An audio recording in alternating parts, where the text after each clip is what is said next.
কিরে ক্ষেত, আজ অন্তত একটা নতুন শার্ট পরতে পারতে। আজ তো কলেজে অনুষ্ঠান। ধুর, তুই যে কি বলিস। ও নতুন শার্ট কিভাবে কিনবে বলতো? ওদের তো খাবারই জোটে না ঠিক মতো। তুই একদম ঠিক বলেছিস। যে টাকা দিয়ে শার্ট কিনবে সেই টাকা দিয়ে ওদের এক সপ্তাহ সংসার চলবে। এই কথা বলে ওরা দুজন হাসাহাসি করতে লাগলো। নীলও এতক্ষণ দাঁড়িয়ে ওদের সব কথা শুনছিল। এবার সে কাছে এসে বলল, আমাকে নিয়ে তোদের এত ভাবতে হবে না। আমি নতুন শার্ট পরি আর ছেঁড়া শার্ট পরি, সেটা আমার ব্যাপার। তোদের কে ভাবতে বলেছে? তোকে নিয়ে আমাদের ভাবার সময় নাই, কিন্তু তোর এই পুরাতন শার্টে আমাদের কলেজের মান সম্মান নষ্ট হচ্ছে। গরিব ক্ষেত হয়ে এত বড় কলেজে ভর্তি হয়েছিস কেন? আমার মেধা আছে, আমাকে ভর্তি করেছে। তোদের মতো বাবার টাকা দিয়ে ভর্তি হইনি। নিলয়ের কথা শুনে আশেপাশে দাঁড়িয়ে থাকা কয়েকজন হো হো করে হেসে উঠল। কলেজের করিডোর জুড়ে তখন অনুষ্ঠান উপলক্ষে সাজসজ্জা, রঙিন ব্যানার আর স্টুডেন্টদের ভিড়।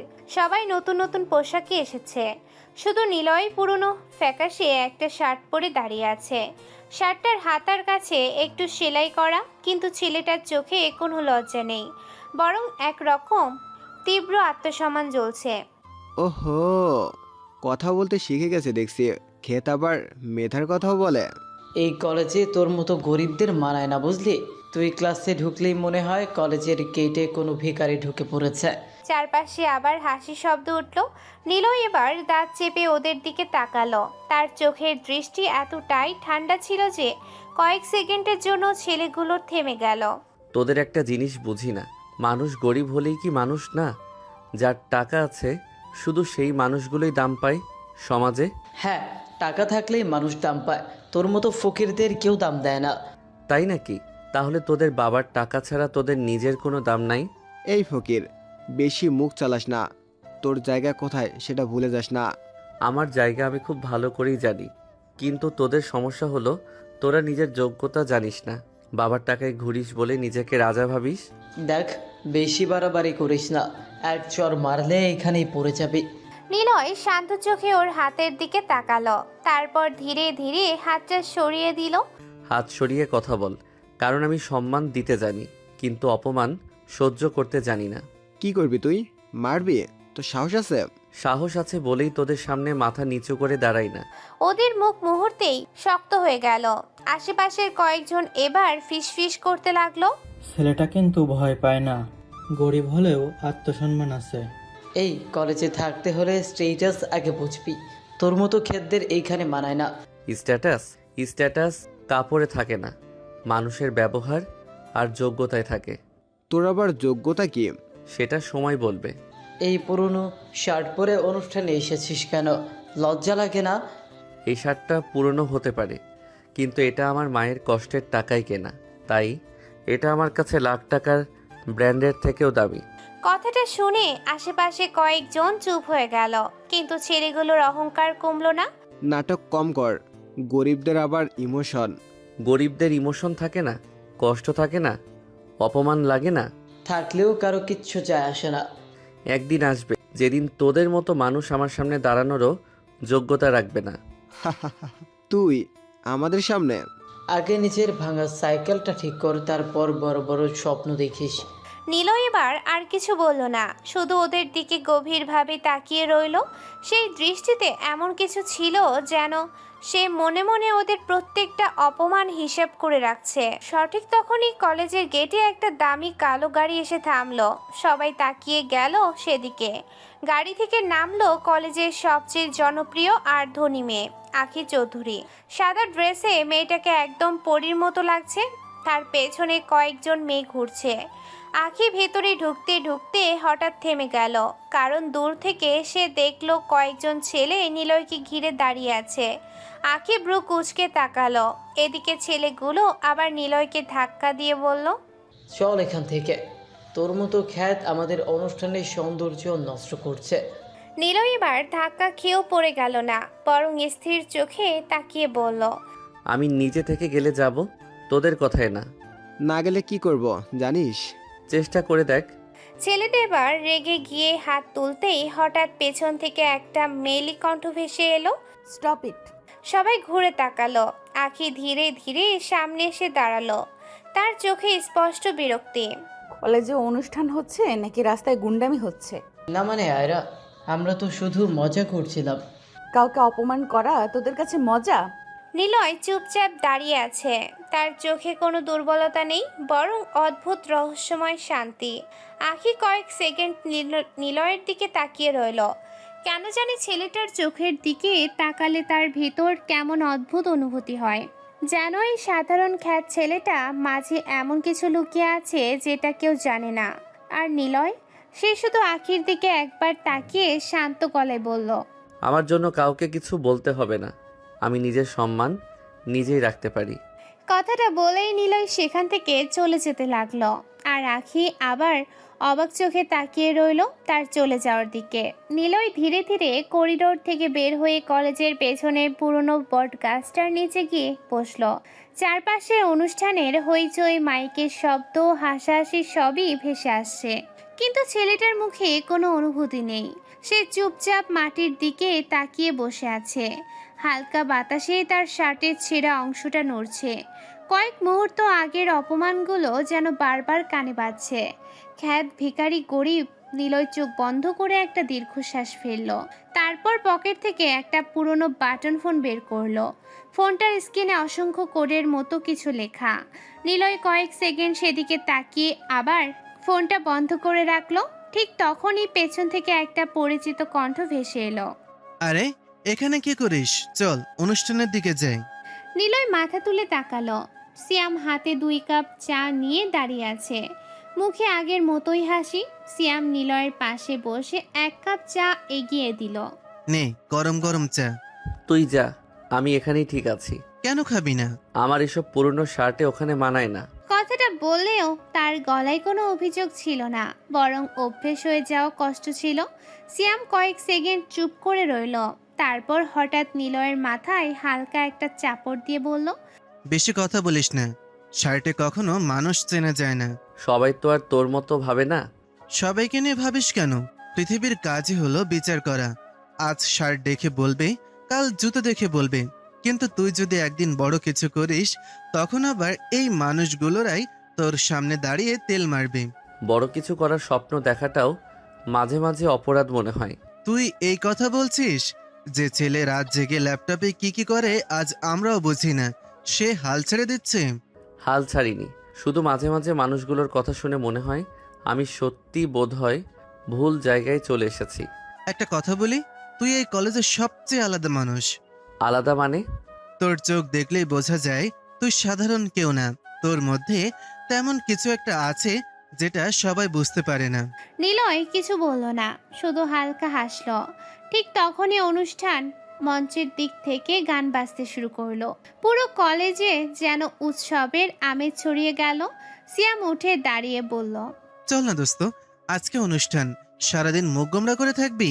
না রে, ভালো লাগছে না। ওই ছেলেগুলোর কথায় মন খারাপ করেছিস? অভ্যাস হয়ে গেছে। এই, একটা জিনিস আমার ভালো লাগছে না, তুই সব কষ্ট চুপচাপ সহ্য করিস কেন? কখনো কাউকে কিছু বুঝতে দিস না। সব যুদ্ধ সবার সামনে লড়া যায় না। তোর পরিবারে কি খুব বেশি সমস্যা? মা অনেক কষ্ট করে, আমি চাই না তার কষ্ট আরও বাড়ুক। আন্টি অনেক ভালো মানুষ। আমার পৃথিবীতে যদি কাউকে সবচেয়ে বেশি ভালোবাসি সেটা আমার মা। ঠিক তখনই নিলয়ের ফোনে একটা মেসেজ আসলো। নিলয় ফোন বের করে স্ক্রিনের দিকে তাকাতেই তার চোখের দৃষ্টি বদলে গেল। কয়েক সেকেন্ড আগের শান্ত ছেলেটা যেন হঠাৎ অন্য কেউ হয়ে উঠল। স্ক্রিনে শুধু একটা লাইন ভেসে উঠেছে, টার্গেট ফেয়ারওয়েল অ্যাক্টিভেটেড। সিয়াম অবাক হয়ে বলল, কিরে, এমন সিরিয়াস হয়ে গেলি কেন? কিছু না, ছোটখাটো কাজ। তুই আসলে কি করিস বলতো? মাঝে মাঝে তোরে দেখে ভয় লাগে। ভয় পাওয়ার কিছু নাই, আমি খুব সাধারণ মানুষ। তুই আর সাধারণ? মাঝে মাঝে এমন ভাবে কথা বলিস মনে হয় কোনো সিনেমার হিডেন বস। নিলয় এবার একটু জোরে হেসে উঠল, কিন্তু তার চোখের গভীরে অদ্ভুত রহস্য লুকিয়ে রইল। ঠিক তখনই দূর থেকে কয়েকটা মেয়ে হাঁটতে হাঁটতে এদিকে আসছিল। তাদের মাঝখানে আখি হঠাৎ দূর থেকে নিলয়কে গাছের নিচে বসে থাকতে দেখে থেমে গেল। তার বান্ধবী বলল, কি হলো? জানি না, ছেলেটাকে যত দেখি ততই অদ্ভুত লাগে। ওই খ্যাতটাকে? কাউকে ছোট করে কথা বলিস না। মেয়েটা চুপ হয়ে গেল। আখি আবার দূর থেকে নিলয়ের দিকে তাকালো। ছেলেটা হাসছে, কিন্তু তার চোখে এমন এক গভীরতা যেন সে অনেক কিছুই লুকিয়ে রেখেছে। আর নিলয়, সে বুঝতেই পারলো না দূরে দাঁড়িয়ে কেউ একজন নিঃশব্দে তাকে লক্ষ্য করেছে। কলেজের অনুষ্ঠান তখন পুরো জমে উঠেছে। চারপাশে রঙিন আলো, জোরে গান বাজছে, স্টেজে নাচ গান চলছে। স্টুডেন্টরা সবাই হইচই করছে, কেউ ছবি তুলছে, কেউ বন্ধুদের সাথে হাসাহাসি করছে। আর সবার ভিড় থেকে একটু দূরে বটগাছের নিচে শান্তভাবে বসে আছে নিলয়। তার হাতে একটা ছোট পুরনো ফোন। বাইরে থেকে দেখলে যে কেউ বলবে এটা সাধারণ একটা বাটন ফোন, কিন্তু বাস্তবে ফোনটার ভেতরে এমন কিছু সিস্টেম আছে যেটা কেউ কল্পনাও করতে পারবে না। সিয়াম পাশেই বসে চিপস খাচ্ছে। দোস্ত, তুই এইভাবে একা একা বসে অনুষ্ঠান দেখিস কিভাবে? আমার তো 5 মিনিটেই বোর লাগে। দূর থেকে মানুষ দেখতেই ভালো লাগে। তুই আসলেই অদ্ভুত। নিলয় কিছু বলল না, শুধু স্টেজের দিকে তাকিয়ে রইল। ঠিক তখনই আবার ফোনে টিং করে একটা মেসেজ আসলো। নিলয়ের চোখ মুহূর্তেই স্ক্রিনে চলে গেল। এই নাম্বারটা হ্যাক করতে হবে। লোকটা একদম ভালো না, ভালোর মুখোশ পরে থাকে। নিচে একটা নাম্বার পাঠানো। সিয়াম তখন অন্যদিকে তাকিয়েছিল, তাই কিছু খেয়াল করলো না। নিলয় কয়েক সেকেন্ড চুপ করে স্ক্রিনের দিকে তাকিয়ে রইল, তারপর খুব দ্রুত টাইপ করলো। হয়ে যাবে। মেসেজ সেন্ড হতেই তার চোখের দৃষ্টি বদলে গেল। কয়েক মুহূর্ত আগেও যে ছেলেটা সাধারণ কলেজ স্টুডেন্টের মতো বসেছিল, এখন তার চোখে ঠান্ডা হিসাবি ভাব। নিলয় ফোনটা হাতে নিয়ে খুব দ্রুত কিছু কোড টাইপ করতে লাগলো। তার আঙ্গুলগুলো এত দ্রুত চলছিল যেন এগুলো বহু বছরের অভ্যাস। সিয়াম পাশে বসেই বলল, কি করিস এতক্ষণ ফোনে? গেম খেলতেছি। এই বাটন ফোনে আবার গেম আছে নাকি? সব কিছু বাইরে থেকে কেমন লাগে, ভেতরে তেমন না। সিয়াম কিছু বুঝলো না, মাথা চুলকে আবার স্টেজের দিকে তাকালো। এদিকে নিলয়ের চোখ ফোনের স্ক্রিনে আটকে আছে। স্ক্রিনে দ্রুত বিভিন্ন কোড ভেসে উঠেছে। Accessing target, bypassing security, connected. Niloy ঠোঁটে হালকা হাসি ফুটল। কয়েক সেকেন্ড পর আবার স্ক্রিনে উঠল, ডিভাইস লিঙ্কিং সাকসেসফুলি। নিলয় খুব স্বাভাবিকভাবে অনুষ্ঠান দেখছে। বাইরে থেকে কেউ বুঝতেই পারবে না যে ছেলেটা একই সাথে একটা বড় অপারেশন চালাচ্ছে। স্টেজে তখন একদল মেয়ে নাচছে, সবাই হাততালি দিচ্ছে। সিয়াম উত্তেজিত হয়ে বলল, ওই দেখ, আখেরা উঠছে স্টেজে। পুরো কলেজ হঠাৎ চিৎকারে ভরে গেল। আখি সাদা ড্রেস পরে স্টেজে উঠতেই সবাই মুগ্ধ হয়ে তাকিয়ে রইল, যেন পুরো আলোটা শুধু তার উপরে এসে পড়েছে। কিন্তু নিলয়, সে মাত্র একবার তাকিয়ে আবার ফোনে চোখ দিল। স্ক্রিনে তখন targeted call log, message, location সব ভেসে উঠেছে। নিলয় ঠান্ডা চোখে সব দেখছে। হঠাৎ তার চোখ একটা ফাইলের উপর আটকে গেল। ফাইলটার নাম দেখে তার ব্রু কুঁচকে গেল। Black list PDF. নিলয় ফাইলটা ওপেন করলো। ভেতরে কিছু তথ্য দেখতেই তার চোখ অন্ধকার হয়ে গেল। নিলয় মনে মনে বলল, লোকটা তো ভাবনার থেকেও বেশি নোংরা। তার চোখে এবার স্পষ্ট ঘৃণা ফুটে উঠল। ঠিক তখনই আবার মেসেজ আসলো। কিছু পেয়েছো? লোকটার আসল চেহারা বের করতে বেশি সময় লাগবে না। তোমার উপরে ভরসা আছে শ্যাডো। শ্যাডো নামটা দেখে নিলয়ের চোখ মুহূর্তের জন্য থেমে গেল। সিয়াম পাশে বসে হঠাৎ বলল, কি রে, এত চুপ কেন? কিছু না। মাঝে মাঝে মনে হয় তুই অন্য কোনো দুনিয়ায় থাকিস। সবাই নিজের নিজের যুদ্ধ নিয়ে ব্যস্ত থাকো। ঠিক তখনই স্টেজ থেকে আখির কণ্ঠ ভেসে এলো। সে গান গাইছে, পুরো কলেজ একদম শান্ত হয়েও শুনছে। সিয়াম মুগ্ধ হয়ে বলল, মেয়েটা কিন্তু সত্যি সুন্দর গায়। নিলয় এবার ধীরে মাথা তুলে স্টেজের দিকে তাকালো। আখির চোখ হঠাৎ দর্শকদের মাঝে নিলয়ের ওপর এসে থামলো। কয়েক সেকেন্ডের জন্য দুজনের চোখ এক হলো। নিলয় শান্ত, আখির বুকের ভেতর অদ্ভুত একটা অনুভূতি। সে বুঝতে পারছে না কেন এই সাধারণ ছেলেটার চোখে এত রহস্য।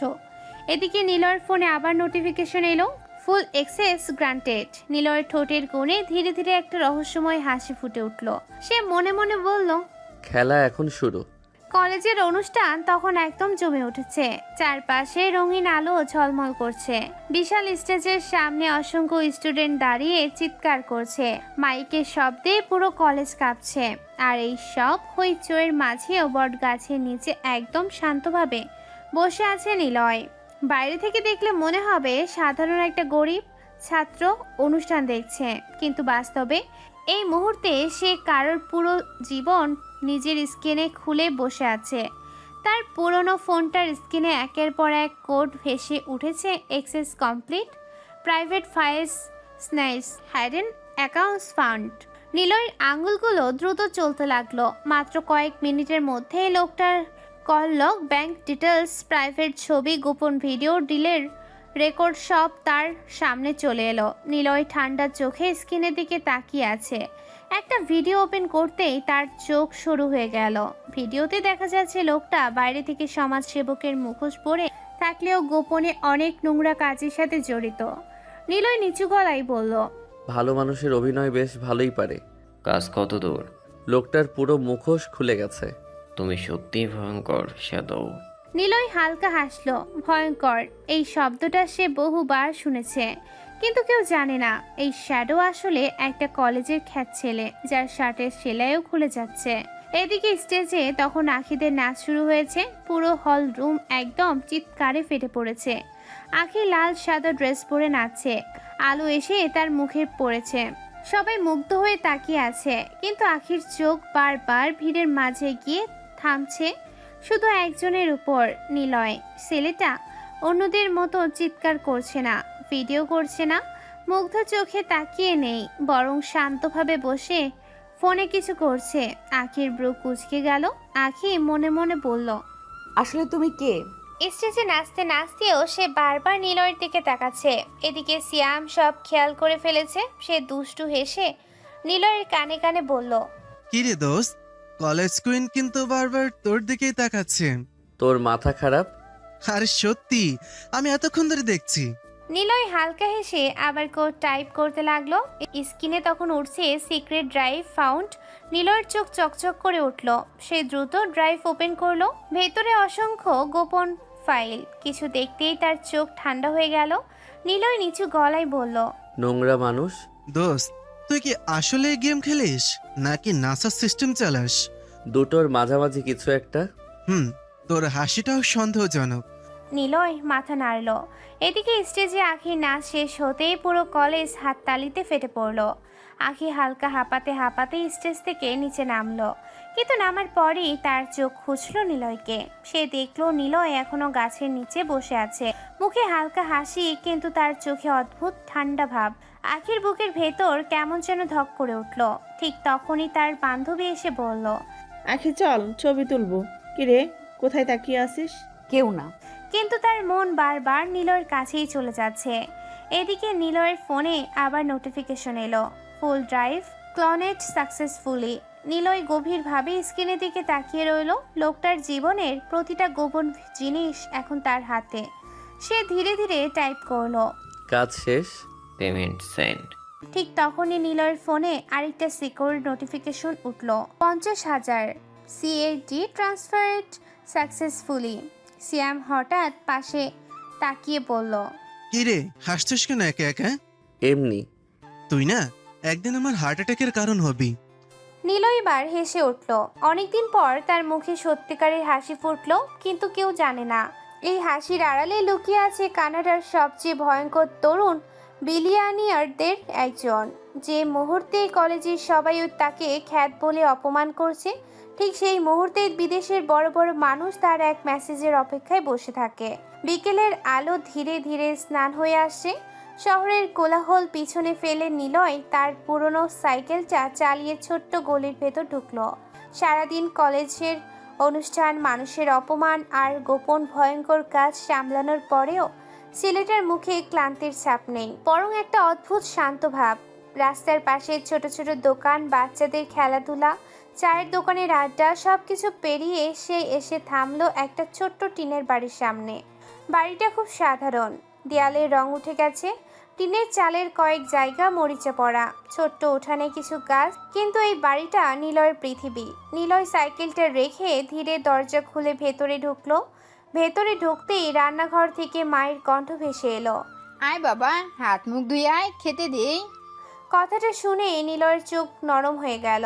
এই পৃথিবীতে একটা জায়গাতেই সে সত্যিকারের শান্তি পায়, তার মা। নিলয় ব্যাগটা নামিয়ে বলল, তুমি খেয়েছো? না রে, তোর জন্য অপেক্ষা করছিলাম। মা, তোমাকে কতবার বলেছি তোমার শরীর বেশি ভালো না, তাড়াতাড়ি খেয়ে নিও। আমার জন্য অপেক্ষা কেন করতে হবে? আমি তো এসে নিজেই খেতে পারি। সারাদিন বাইরে থাকিস, একসাথে না খেলে আমার ভালো লাগে না। নিলয় দীর্ঘশ্বাস ফেলল। ঠিক তখনই পাশের রুম থেকে দৌড়ে বের হয়ে এলো ছোট্ট একটা মেয়ে। তার বয়স বেশি না, চোখে চশমা, মুখ ভর্তি হাসি। সে নিলয়ের ছোট বোন নীলা। ভাইয়া, তুমি আসছো? বলেই সে দৌড়ে এসে নিলয়কে জড়িয়ে ধরলো। নিলয় হেসে ওর মাথায় হাত রাখলো। আমার পাগলি কি করতেছিল? তোমার জন্য অপেক্ষা করছিলাম। আমি কতবার মাকে বললাম খেয়ে ওষুধ খেয়ে নাও, আমার কথাই শোনে না ভাইয়া। মা, তুমি আবার ওষুধ খাওনি? খেয়ে নিতাম বাবা। না, তুমি খেতে না, প্রতিদিন একই কথা বলো। মা, তুমি যদি এরকম করো তাহলে কিন্তু আমি আর বাড়িতেই আসবো না। এই কথা মুখে আনিস না বাবা। না ভাইয়া, তুমি কোথাও যাবে না। তাহলে আমার কথা শুনতে হবে। আচ্ছা বাবা, কাল থেকে আমি ঠিক মতো খাবো। কাল থেকে না, আজ থেকে। হ্যাঁ মা, ভাইয়ার কথা শুনতে হবে। তোরা দুই ভাই বোন মিলে শুধু আমাকেই বকা দিস। কারণ তুমি ছাড়া আমাদের কেউ নাই। কথাটা শুনে মায়ের চোখ ভিজে উঠল। তিনি দ্রুত অন্যদিকে তাকালেন। নিলয় সব বুঝেও কিছু বলল না। তারপর হাত মুখ ধুয়ে এসে মাটিতে বিছানো ছোট্ট টেবিলের পাশে বসলো। মা ভাত বাড়তে লাগলেন। ডাল, আলু ভর্তা আর ডিম ভাজি, খুব সাধারণ খাবার, কিন্তু নিলয়ের কাছে পৃথিবীর সবচেয়ে শান্তির খাবার। নীলা পাশে বসে বকবক করেই যাচ্ছে। ভাইয়া জানো আজ স্কুলে কি হয়েছে? কি হয়েছে আমার পাগলিটার? একটা ছেলে আমাকে বলেছে আমি নাকি বেশি কথা বলি। সে একদম সত্যি বলছে। ভাইয়া! নীলার রাগ দেখাতেই সবাই হেসে উঠল। অনেকদিন পর ছোট্ট ঘরটার ভেতর হাসির শব্দ ভেসে উঠল, কিন্তু হাসির মাঝেও নিলয়ের চোখ মাঝে মাঝে মায়ের দিকে চলে যাচ্ছে। মুখটা আগের থেকে অনেক শুকিয়ে গেছে, কাশিটাও বেড়েছে। তার বুকের ভেতর অদ্ভুত কষ্ট জমল। খাওয়া শেষ হতেই নিলয় চুপচাপ নিজের রুমে চলে গেল। ছোট্ট একটা রুম, একটা পুরনো খাট, একটা টেবিল, আর কোনায় ঢেকে রাখা পুরনো একটা ডেস্কটপ। বাইরে থেকে দেখলে মনে হবে নষ্ট কম্পিউটার, কিন্তু বাস্তবে এটার ভেতরেও সিস্টেম দিয়ে পৃথিবীর বড় বড় কোম্পানির সার্ভারও কাঁপানো যায়। নিলয় দরজা লাগিয়ে ধীরে কাপড়ের কভারটা সরালো। সাথে সাথে মনিটরের নীল আলো পুরো রুম আলোকিত করে দিল। স্ক্রিন অন হতেই একের পর এক এনক্রিপ্টেড উইন্ডো ভেসে উঠল। ঠিক তখনই স্ক্রিনে একটা ভিডিও কল আসলো। নিলয় কয়েক সেকেন্ড চুপ থেকে কল রিসিভ করলো। সাথে সাথে ওপাশ থেকে ভারী গলা ভেসে উঠল। কাজ নিখুঁত হয়েছে শ্যাদো। আমি টাকা নেই কাজ নিখুঁত করার জন্য। পুরো কানাডা তোমাকে খুঁজে বেড়াচ্ছে জানো। নিলয় চেয়ারে হেলান দিয়ে চোখ বন্ধ করলো। তার ঠোঁটে ধীরে ধীরে রহস্যময় হাসি ফুটল। খুঁজতে দাও, যতদিন শ্যাডো ছায়ার আড়ালে আছে ততদিন কেউ কিছুই জানতে পারবে না। ছোট্ট ঘরটার দরজা বন্ধ। বাইরে টিনের চালে হালকা বৃষ্টির শব্দ পড়ছে। পুরো বাড়িটা নিস্তব্ধ হয়ে গেছে। মা আর নীলা ঘুমিয়ে পড়েছে, কিন্তু নিলয়ের রাত এখনো শুরু। রুমের আলো বন্ধ, শুধু ডেস্কটপের নীল আলো পুরো ঘর আলোকিত করে রেখেছে। নিলয় চুপচাপ চেয়ারে বসে দ্রুত কাজ করছে। তার চোখে সে পরিচিত ঠান্ডা মনোযোগ। স্ক্রিনে একসাথে অসংখ্য উইন্ডো খোলা। কোথাও শেয়ার মার্কেটের গ্রাফ ওঠানামা করছে, কোথাও সিকিউর সার্ভার, কোথাও কোটি কোটি টাকার ট্রানজ্যাকশন। এই ছোট্ট টিনের ঘরে বসে থাকা ছেলেটাই যে কানাডার বড় বড় কোম্পানির মালিক, এটা কেউ বিশ্বাসই করবে না। নিলয় কিবোর্ডে দ্রুত টাইপ করতে লাগলো। ট্রান্সফার অ্যাপ্রুভ, স্কাইপো সিকিউরিটি বাইপাস অ্যাক্টিভ। তার ঠোঁটের কোণে হালকা হাসি ফুটল। ঠিক তখনই স্ক্রিনের পাশে রাখা সিকিউর ফোনটা বেজে উঠল। স্ক্রিনে ভেসে উঠল ড্যানিয়েল সার্টার। নিলয় ফোনের দিকে তাকিয়ে কয়েক সেকেন্ড চুপ রইল, তারপর কল রিসিভ করলো। কি ব্যাপার, এখন হঠাৎ ফোন দিলে কেন? স্যার, আপনার আসার প্রয়োজন ছিল। কেন? কিছু বড় কাজ আটকে আছে আপনার জন্য। আপনি না আসলে অনেক টাকা লস হয়ে যাবে। তাতে কি সমস্যা? কানাডার টপ বিলিয়নিয়ার আমি, সামান্য টাকা লস গেলে আমার তাতে কিচ্ছু হবে না। কিন্তু স্যার, এটা সামান্য না, কয়েকশো মিলিয়নের প্রজেক্ট। নিলয় জানালার দিকে তাকালো। বাইরে অন্ধকার রাত, তার চোখের কোনো আগ্রহ নেই। টাকা জীবনের সবকিছু না ড্যানিয়েল। ড্যানিয়েল অবাক হয়ে গেল, কারণ এই মানুষটার মাথা থেকে পৃথিবীর সবচেয়ে বড় বড় বিজনেস আইডিয়া বের হয়। যে চাইলে কয়েক মিনিটে কোটি কোটি ডলার আয় করতে পারে। সেই মানুষটাই টাকার প্রতি সবচেয়ে উদাসীন। ড্যানিয়েল আবার বলল, তবুও যদি আসতেন স্যার। আমার সময় হবে না। কোটি টাকা লস গেলেও আমার কিছু করার নেই। ড্যানিয়েল চুপ করে গেল। কয়েক সেকেন্ড নীরবতার পর সে নিচু গলায় বলল, পুরো বোর্ড আপনার অপেক্ষায় আছে স্যার। আপনি শুধু একবার আপনার নির্দেশ চায়। তারা নিজেদের সিদ্ধান্ত নিজে নিতে শিখুক। আপনি জানেন পুরো কানাডায় বিজনেস ওয়ার্ল্ডে আপনাকে ঘোস্ট বিলিনিয়ার বলে ডাকে। নিলয় মুচকি হাসল। গোস্ট বিলিয়নিয়ার নামটা শুনে তার চোখে অদ্ভুত ঝিলিক ফুটল। কারণ সত্যি কেউ জানে না এই বিলিয়নিয়ার আসলে কে। কেউ তার আসল চেহারা দেখেনি, কেউ জানে না সে কোথায় থাকে। সবাই শুধু জানে ছায়ার আড়ালে থাকা একজন মানুষ পুরো বাজার নিয়ন্ত্রণ করে। নিলয় নিচু গলায় বলল, মানুষ যত কম জানবে তত ভালো। স্যার, মিডিয়া আবার আপনাকে নিয়ে নিউজ করছে। কি বলছে? সবাই জানতে চাইছে কানাডায় সবচেয়ে কম বয়সী মিলেনিয়ার আসলে কে। অনেকে বলছে আপনি নাকি কোনো রাজ পরিবারের ছেলে। রাজ পরিবার? তার চোখের সামনে ভেসে উঠল টিনের ছোট্ট ঘর, মায়ের কাশির শব্দ, পুরনো শার্ট, ভাঙা সাইকেল। নিলয় নিচু গলায় বলল, যদি তারা জানতো তাদের সেই বিলিয়নিয়ার একটা টিনের ঘরে থাকে। ড্যানিয়েল চুপ, কারণ সে জানে তার বস কেমন জীবন কাটায়। হাজার কোটি টাকার মালিক হয়েও সাধারণ মানুষের মতো জীবন।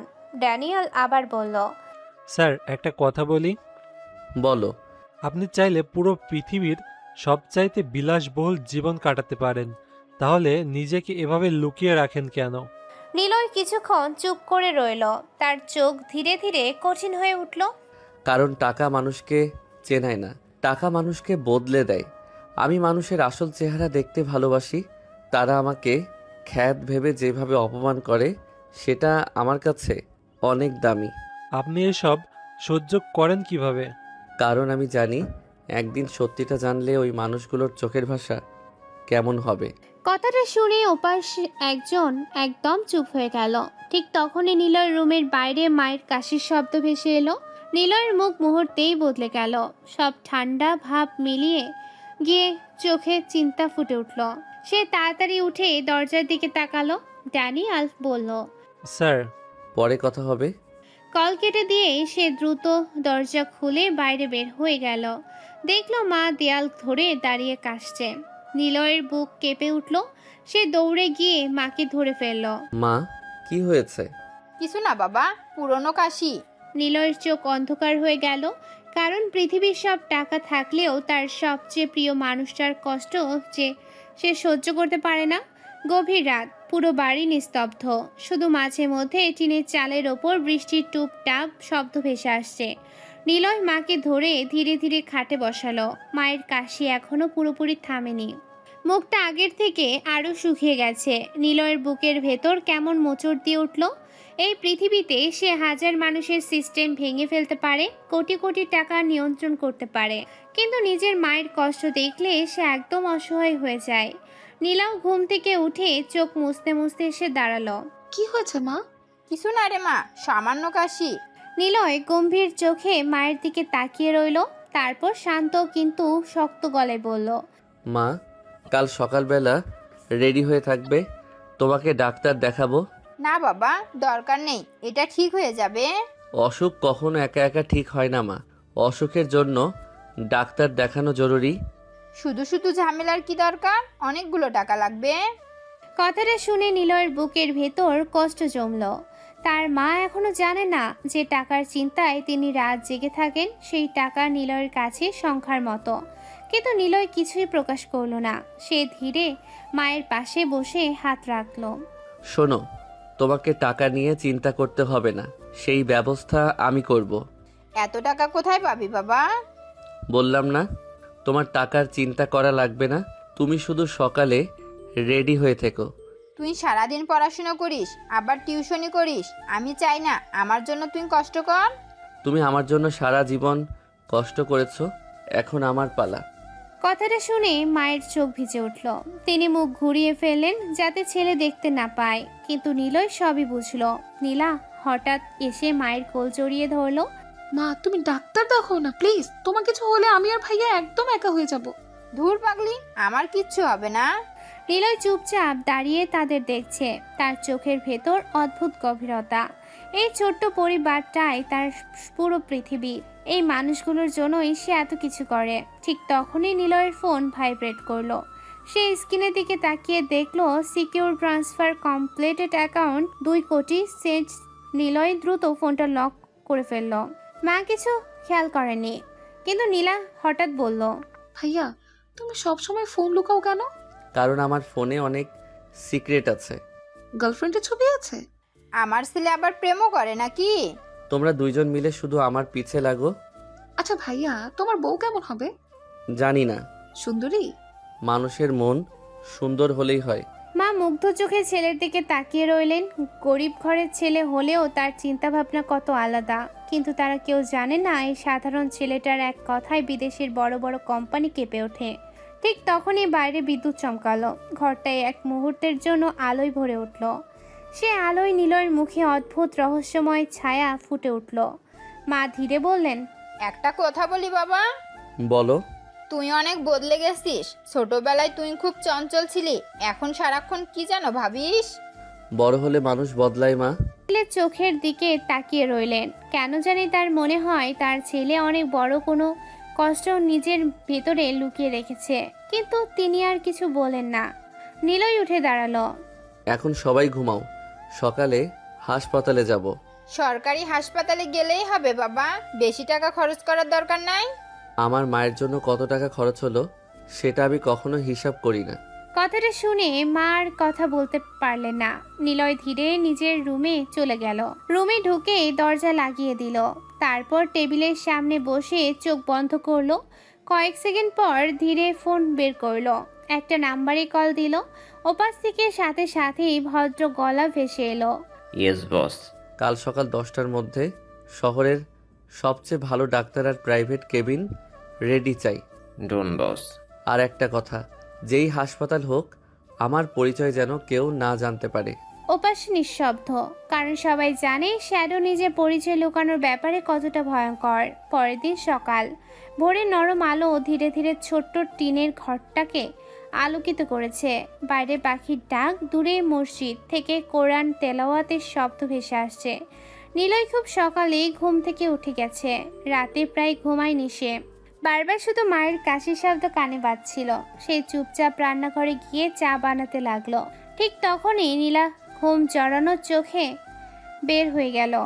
ভাইয়া তুমি এত সকালে উঠেছো কেন? আজকে তো মাকে ডাক্তার দেখাতে নিয়ে যাব। মা কি খুব অসুস্থ? কিছু হবে না ইনশাল্লাহ। কিন্তু তার নিজের মনেই ভয় কাজ করছে। ঠিক তখনই মা রুম থেকে বের হলেন। সাধারণ একটা শাড়ি পরা, মুখে ক্লান্তি স্পষ্ট, তবুও তিনি জোর করে হাসলেন। এত সকালে সবাই উঠে পড়েছিস কেন? আজকে কিন্তু কোনো কথা শুনবো না, ডাক্তার দেখাতেই হবে। আচ্ছা বাবা, যাব। কিছুক্ষণ পর সবাই একসাথে নাস্তা করলো। নিলয় খাওয়ার সময় বারবার মায়ের দিকে তাকাচ্ছে। কাশিটা এখনো আছে, শ্বাস নিতেও কষ্ট হচ্ছে। নিলয়ের চোখ অন্ধকার হয়ে গেল। সে মনে মনে বলল, পৃথিবীর সব টাকা থাকলেও মায়ের কষ্ট কেন থামাতে পারি না। খাওয়া শেষ করে নিলয় মাকে নিয়ে বের হলো। পুরনো সাইকেলটা দেখে মা বললেন, বাবা রিক্সা নিলে হতো না? তুমি বসো, আমি ধীরে চালাবো। ভাইয়া মাকে সাবধানে নিও। নিলয় হেসে মাথা নাড়ল। তারপর মাকে নিয়ে রাস্তায় বের হয়ে গেল। রাস্তার মানুষগুলো সাধারণভাবেই তাকাচ্ছে। কেউ ভাবছেও না এই ছেলেটার অ্যাকাউন্টে হাজার হাজার কোটি টাকা আছে। কেউ জানে না এই সাধারণ শার্ট পরা ছেলেটাই বিদেশের বড় বড় মানুষদের নিয়ন্ত্রণ করে। সে ঠিক সাধারণ মানুষের মতোই মাকে নিয়ে হাসপাতালে যাচ্ছে। একটা প্রাইভেট হাসপাতালের সামনে এসে নিলয় সাইকেল থামালো। হাসপাতালটা শহরের সবচেয়ে নামকরা। বড় বড় ব্যবসায়ী, রাজনীতিবিদরা এখানে চিকিৎসা করায়। মা হাসপাতালের দিকে তাকিয়ে ভয় পেয়ে গেলেন। এই হাসপাতালে কেন আনলি বাবা? এখানে তো অনেক টাকা লাগবে। তুমি শুধু চিকিৎসা করাও, বাকি সব আমি দেখব। মা কিছু বলতে গিয়েও চুপ হয়ে গেলেন। হাসপাতালে ঢুকতেই কয়েকজন স্টাফ নিলয়ের দিকে তাকালো। সাধারণ শার্ট পরা একটা ছেলে তার মাকে ধরে নিয়ে এসেছে। ছেলে দেখে মনে হবে নিম্ন মধ্যবিত্ত পরিবার। রিসেপশনের মেয়ে একটু বিরক্ত গলায় বলল, কি সমস্যা? কাশি আর শ্বাসকষ্ট, ডাক্তার দেখাতে চাই। মেয়েটা কিছু ফর্ম এগিয়ে দিল। নিলয় সব পূরণ করতে লাগলো। ঠিক তখনই দূরে দাঁড়িয়ে থাকা হাসপাতালের ডিরেক্টর ফোনে মেসেজ পেল। মেসেজে শুধু লেখা, VIP patent arrived, identity must remain hidden. ডিরেক্টরের মুখ মুহূর্তেই বদলে গেল, কারণ সে জানে এই কোড কার জন্য আসে। তার বুক ধক করে উঠল। সে দূর থেকে নিলয়ের দিকে তাকালো। সাধারণ পোশাক, পুরনো স্যান্ডেল, চোখে শান্ত ভাব, কিন্তু ডিরেক্টরের কপালে ঘাম জমে গেল, কারণ সে জানে এই ছেলেটা চাইলে পুরো হাসপাতাল কিনে ফেলতে পারবে। তবুও সে দ্রুত নিজেকে সামলে নিল, নিলয় যেন কিছু বুঝতে না পারে। এদিকে মা ধীরে বললেন, বাবা, এত বড় হাসপাতালে আসা ঠিক হয়নি। তুমি শুধু বসো মা। কিছুক্ষণ পর ডাক্তার ডাকলো। ডাক্তারের কেবিনে ঢুকতেই ডাক্তার মায়ের রিপোর্ট দেখতে লাগলেন। কতদিন ধরে কাশি? অনেক দিন।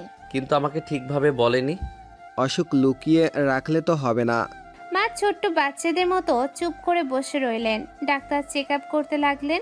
স্টেথোস্কোপ নিয়ে শ্বাস শুনলেন, কিছু প্রশ্ন করলেন, তারপর কপাল কুঁচকে বললেন, কিছু টেস্ট করতে হবে। সিরিয়াস কিছু? রিপোর্ট না দেখে কিছু বলা যাবে না। এই টেস্টের দরকার নাই বাবা। দরকার আছে। তার গলায় এমন দৃঢ়তা ছিল যে মা আর কিছু বলতে পারলেন না। টেস্টের জন্য নিয়ে যাওয়া হলো। রক্ত পরীক্ষা, এক্স-রে, আরও কিছু টেস্ট। পুরো সময়টা নিলয় মায়ের পাশেই ছিল। একবারও বিরক্ত হয়নি, বরং মাকে ছোট্ট বাচ্চার মতো সামলাচ্ছিল। হাসপাতালের স্টাফরা অবাক হয়ে দেখছিল, এত সাধারণ একটা ছেলে, কিন্তু তার চোখে মুখে অদ্ভুত ব্যক্তিত্ব। এদিকে হাসপাতালের ডিরেক্টর বারবার দূর থেকে নিলয়কে দেখছে। তার স্টাফ নিচু গলায় বলল, স্যার, উনি কি সত্যিই? চুপ, নাম মুখে আনবে না। স্টাফ ভয় পেয়ে গেল। ডিরেক্টরের চোখে স্পষ্ট টেনশন, কারণ পুরো কানাডার বিজনেস ওয়ার্ল্ড যার নাম শুনে ভয় পায়, সে আজ সাধারণ মানুষের মতো নিজের মাকে নিয়ে হাসপাতালে বসে আছে। হাসপাতালের করিডোর জুড়ে তখন মানুষের ভিড়। কেউ রিপোর্ট হাতে দৌড়াচ্ছে, কেউ ডাক্তার খুঁজছে, কেউ আবার চিন্তিত মুখে বসে আছে। আর সেই ভিড়ের মাঝেই এক কোণায় চুপচাপ বসে আছে নিলয়। তার পাশে মা, মায়ের হাতে টেস্টের স্লিপ, চোখে মুখে ভয় আর অস্বস্তি। মাঝে মাঝেই তিনি বলছেন, বাবা, এত টেস্ট করানোর কি দরকার ছিল? দরকার ছিল বলেই করিয়েছি। কত টাকা খরচ হলো কে জানে। আবার টাকা নিয়ে চিন্তা? মা চুপ করে গেলেন, কারণ ছেলের চোখে এখন এমন এক জেদ যেটার সামনে তিনি কিছু বলতে পারেন না। এদিকে হাসপাতালের স্টাফরা বারবার আর চোখে নিলয়ের দিকে তাকাচ্ছে। সাধারণ একটা ছেলে, সস্তা শার্ট, পুরনো স্যান্ডেল, কিন্তু হাসপাতালের ডিরেক্টর নিজে বারবার খোঁজ নিচ্ছে, এটা সবার কাছে অদ্ভুত লাগছে। একজন নার্স নিচু গলায় আরেকজনকে বলল, ছেলেটা কে রে? দেখতে তো সাধারণই লাগছে। দূরে দাঁড়িয়ে থাকা ডিরেক্টর কথাটা শুনে গম্ভীর হয়ে গেল। সে নিচু গলায় বলল, পৃথিবীর সবচাইতে ভয়ঙ্কর মানুষগুলো দেখতে সবচেয়ে সাধারণ হয়। নার্স কিছুই বুঝল না। এদিকে নিলয় চুপচাপ বসে ফোনে কিছু দেখছে। স্ক্রিনে কোটি কোটি টাকার শেয়ার মার্কেট ওঠানামা করছে। একটা মেসেজ ভেসে উঠল, এনক্রিপ্টেড ডিল অ্যাপ্রুভ। নিলয় কোনো আগ্রহই দেখালো না। সে শুধু একবার মায়ের দিকে তাকালো। তার কাছে এই মুহূর্তে পৃথিবীর সব ব্যবসার চেয়ে মায়ের রিপোর্ট বেশি গুরুত্বপূর্ণ। ঠিক তখনই একজন নার্স এসে বলল, রিপোর্ট চলে এসেছে, ডাক্তার ডাকছেন। নিলয়ের বুক ধক করে উঠল। সে মাকে ধীরে ধরে ডাক্তার রুমের দিকে নিয়ে গেল। ডাক্তারের কেবিনে ঢুকতেই ডাক্তার রিপোর্টগুলো মনোযোগ দিয়ে দেখতে লাগলেন। কেবিনের ভেতর একদম নীরবতা। মা নার্ভাস হয়ে বসে আছেন। নিলয়ের চোখ স্থির ডাক্তারের উপর। কিছুক্ষণ পর ডাক্তার চশমা খুলে বললেন, ভয় পাওয়ার মতো কিছু না। নিলয় ধীরে শ্বাস ছাড়ল। মায়ের মুখেও স্বস্তি ফুটে উঠল। ডাক্তার আবারও বললেন, অনেক দিনের অবহেলার কারণে বুকে ইনফেকশন হয়েছে, শরীরও অনেক দুর্বল। নিলয়ের চোখ সাথে সাথে মায়ের দিকে গেল। মা মাথা নিচু করে বসে আছেন। ডাক্তার একটু কড়া গলায় বললেন, নিজের শরীরের প্রতি এত অবহেলা করলে চলবে? সংসারের চিন্তায় সময় পাই না ডাক্তার সাহেব। ডাক্তার দীর্ঘশ্বাস ফেললেন। তারপর প্রেসক্রিপশন লিখতে লিখতে বললেন, নিয়ম করে ঔষধ খেতে হবে, সময় মতো খাবার খেতে হবে, বিশ্রাম নিতে হবে, আর টেনশন কম করতে হবে। সেটা আমি দেখব। 1 মাস ঠিকভাবে চললে অনেকটাই ভালো হয়ে যাবে ইনশাল্লাহ। আলহামদুলিল্লাহ। নিলয়ের বুক থেকেও যেন বিশাল একটা পাথর নেমে গেল। সে শান্ত গলায় বলল, থ্যাংক ইউ ডাক্তার। ডাক্তার নিলয়ের দিকে কয়েক সেকেন্ড তাকিয়ে রইলেন। ছেলেটার চোখে অদ্ভুত নীরবতা। সাধারণ কোনো ছেলে না এটা তিনি বুঝতে পারছেন, কিন্তু কিছু বললেন না। বাইরে বের হতেই মা আবার শুরু করলেন, বাবা এত টাকা খরচ হলো? তুমি কি সারা জীবন শুধু টাকা নিয়েই ভাববে? তুমি সুস্থ থাকলেই আমার সব ঠিক আছে। কথাটা শুনে মায়ের চোখ আবারও ভিজে উঠল। তিনি ধীরে ছেলের মাথায় হাত রাখলেন। আল্লাহ তোকে সুখে রাখুক বাবা। নিলয় হেসে ফেলল। যে ছেলে চাইলে পুরো পৃথিবী কিনে নিতে পারে, সে শুধু মায়ের দোয়াতেই শান্তি খুঁজে পায়। শুধু ওষুধ নিয়ে তারা হাসপাতাল থেকে বের হয়ে এলো। হাসপাতালের ডিরেক্টর দূর থেকে দাঁড়িয়ে দেখছিল। নিলয় বের হওয়ার সময় শুধু একবার তার দিকে তাকালো। সে এক নজরেই ডিরেক্টরের বুক কেঁপে উঠল, কারণ সেই চোখে ছিল ভয়ঙ্কর ঠান্ডা ক্ষমতা। কিন্তু পর মুহূর্তেই নিলয় আবার সাধারণ ছেলের মতো মায়ের হাত ধরে হাঁটতে লাগলো।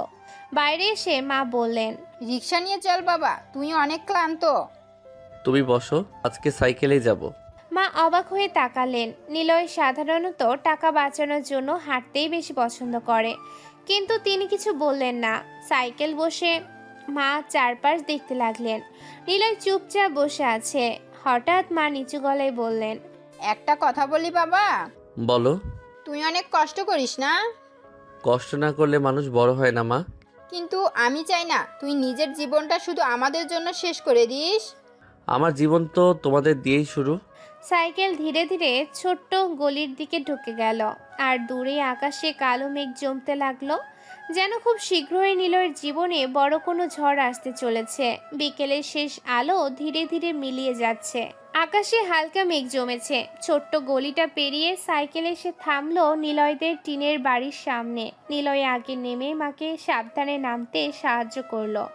মা হালকা বিরক্ত গলায় বললেন, আমি এত বুড়ো হই নাই যে নামতে সাহায্য লাগবে। তুমি আমার কাছে সব সময় ছোট বাচ্চাই থাকবে।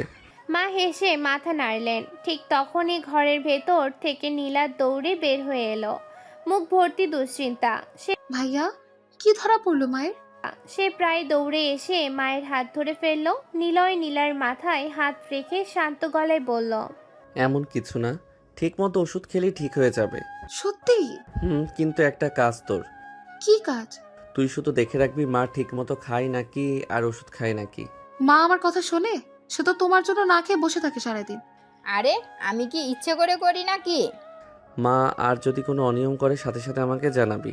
ঠিক আছে ভাইয়া, আমি এখন থেকে মায়ের বডিগার্ড। নিলয় হেসে ফেলল। অনেকদিন পর এই ছোট্ট পরিবারটার মুখে একটু শান্তি ফিরেছে। ঘরে ঢুকতেই মা ধীরে খাটে বসে পড়লেন। হাসপাতালে যাওয়া, টেস্ট সব মিলিয়ে তিনি অনেক ক্লান্ত। নিলয় ব্যাগ থেকে ওষুধ বের করে টেবিলে সাজাতে লাগলো। তার চোখে এখন একদম অন্যরকম যত্ন। যে ছেলে বিদেশের কোটি কোটি টাকার ডিল কয়েক মিনিটে সামলায়, সে এখন মন দিয়ে মায়ের ওষুধের সময় লিখছে। নীলা অবাক হয়ে বলল, ভাইয়া, তুমি ডাক্তারদের থেকেও বেশি সিরিয়াস। কারণ রোগীটা আমার মা। কথাটা শুনে মা চুপ করে ছেলের দিকে তাকিয়ে রইলেন। তার বুকের ভেতর কেমন অদ্ভুত শান্তি লাগছে।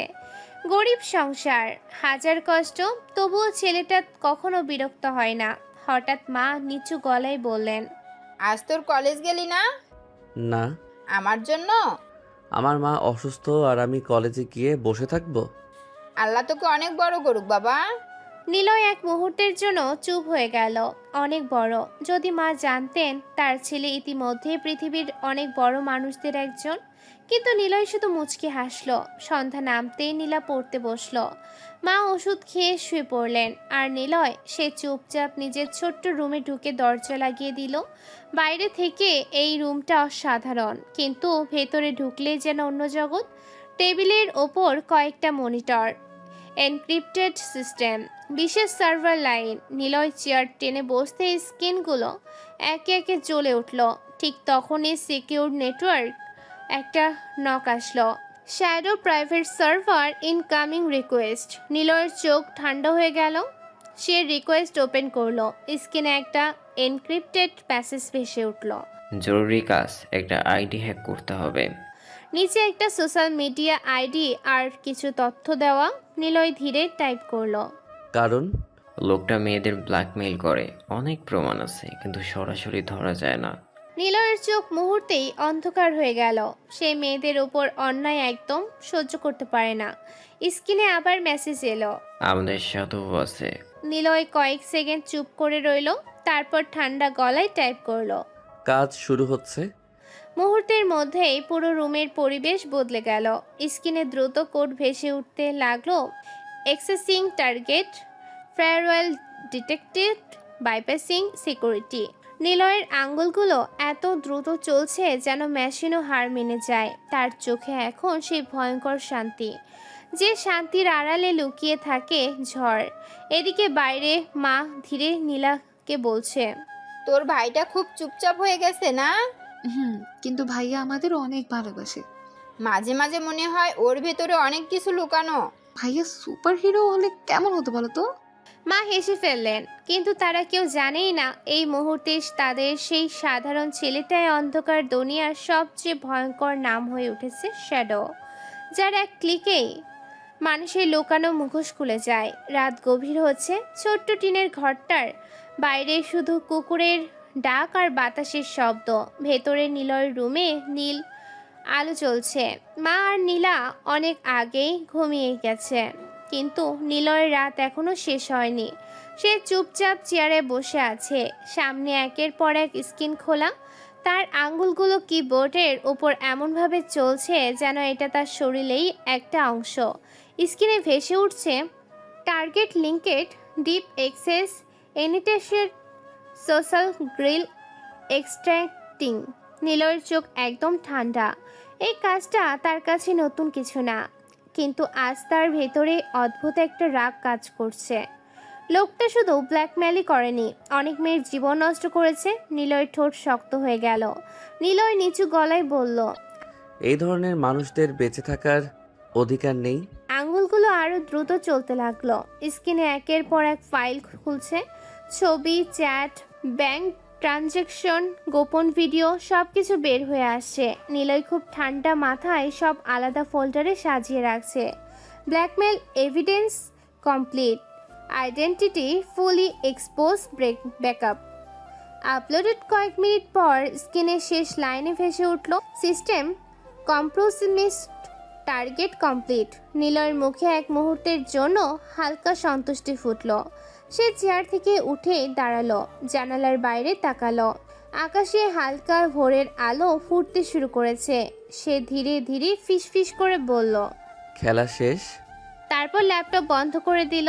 সবকিছু আবার ঢেকে রেখে সে বিছানায় একটু শুয়ে পড়ল। কয়েক ঘন্টার ঘুম, তারপর আবার সেই সাধারণ জীবন। সকাল সূর্যের আলো জানালা দিয়ে ঘরে ঢুকছে। নিলয় খুব অল্প ঘুমিয়ে উঠে পড়ল। মুখে পানি দিয়ে শার্ট ঠিক করে আবার সে সাধারণ ছেলেটা। পুরনো ব্যাগ কাঁধে নিয়ে সে কলেজের দিকে রওনা দিল। কলেজের গেট, চারপাশে ছাত্রছাত্রীদের ভিড়, কেউ হাসছে, কেউ গল্প করছে। নিলয় ভিতরে ঢুকতেই সবার মতোই হাঁটছে, কিন্তু তার চোখে রাত জাগা ক্লান্তি স্পষ্ট। ঠিক তখনই পেছন থেকে কণ্ঠ, কিরে, তোর চোখ মুখের এই অবস্থা কেন? ঘুমাসনি রাতে? ঘুমাবো না কেন, ঘুমিয়েছি। মিথ্যা বলিস না। মায়ের একটু শরীর খারাপ ছিল, তাই চিন্তায় ছিলাম। কি হয়েছে আন্টির? এই তো কাশির সমস্যা, সারা রাত ধরে কাশছিল। ডাক্তার দেখিয়েছিস? হ্যাঁ, কালকেই নিয়ে গেছিলাম, সেই জন্যই তো আসতে পারিনি। এখন কেমন আছে? ঠিক আছে। কথাটা বললেও তার চোখে এখনো চিন্তা লুকানো। ঠিক তখনই কলেজের গেটের দিকে হঠাৎ একটা গাড়ি এসে থামলো। সবাই তাকালো। আখি চৌধুরী, সাদা ড্রেস, খোলা চুল আর সেই পরিচিত রাজকীয় স্টাইল। সে গাড়ি থেকে নামতেই চারপাশে হালকা ফিসফাস, কিন্তু আজ কিছু একটা আলাদা। আখির চোখ সরাসরি ভিড়ভেদ করে নিলয়ের দিকে চলে গেল। নিলয় তখন সিয়ামের সাথে দাঁড়িয়ে কথা বলছে। আখির কয়েক সেকেন্ড তাকিয়ে রইল। তার চোখে কৌতূহল, একটু অস্বস্তি আর অদ্ভুত টান। সে নিজেই বুঝতে পারছে না কেন এই ছেলেটাকে বারবার চোখে পড়ে। সিয়াম হঠাৎ কানে কানে বলল, দেখলি, আমি বলেছিলাম না আখি তোকে খালি চোখে দেখে। বেশি কথা বলিস না। আমি তো সত্যি বলি। নিলয় মাথা নেড়ে হাঁটা শুরু করলো, কিন্তু পেছন থেকে আখির দৃষ্টি তখনও তার উপরেই। সে যেন বুঝতে পারছে না এই সাধারণ ছেলেটার ভেতরে এমন কি আছে যা তাকে বারবার টেনে নিচ্ছে। আর নিলয়, সে শুধু সামনে হাঁটছে যেন কিছুই হয়নি, কিন্তু তার ভেতরে লুকিয়ে থাকা রাতের অন্ধকার কেউই দেখতে পাচ্ছে না। ক্লাসরুমে তখন একদম শান্ত পরিবেশ। স্যার বোর্ডে লিখে লেকচার দিচ্ছে আর পুরো ক্লাস মন দিয়ে শুনছে। জানালার পাশ দিয়ে হালকা রোদ এসে পড়েছে বেঞ্চগুলোর ওপর, কিন্তু এই শান্ত ক্লাসের ভেতরে দুইটা জিনিস একদম আলাদা।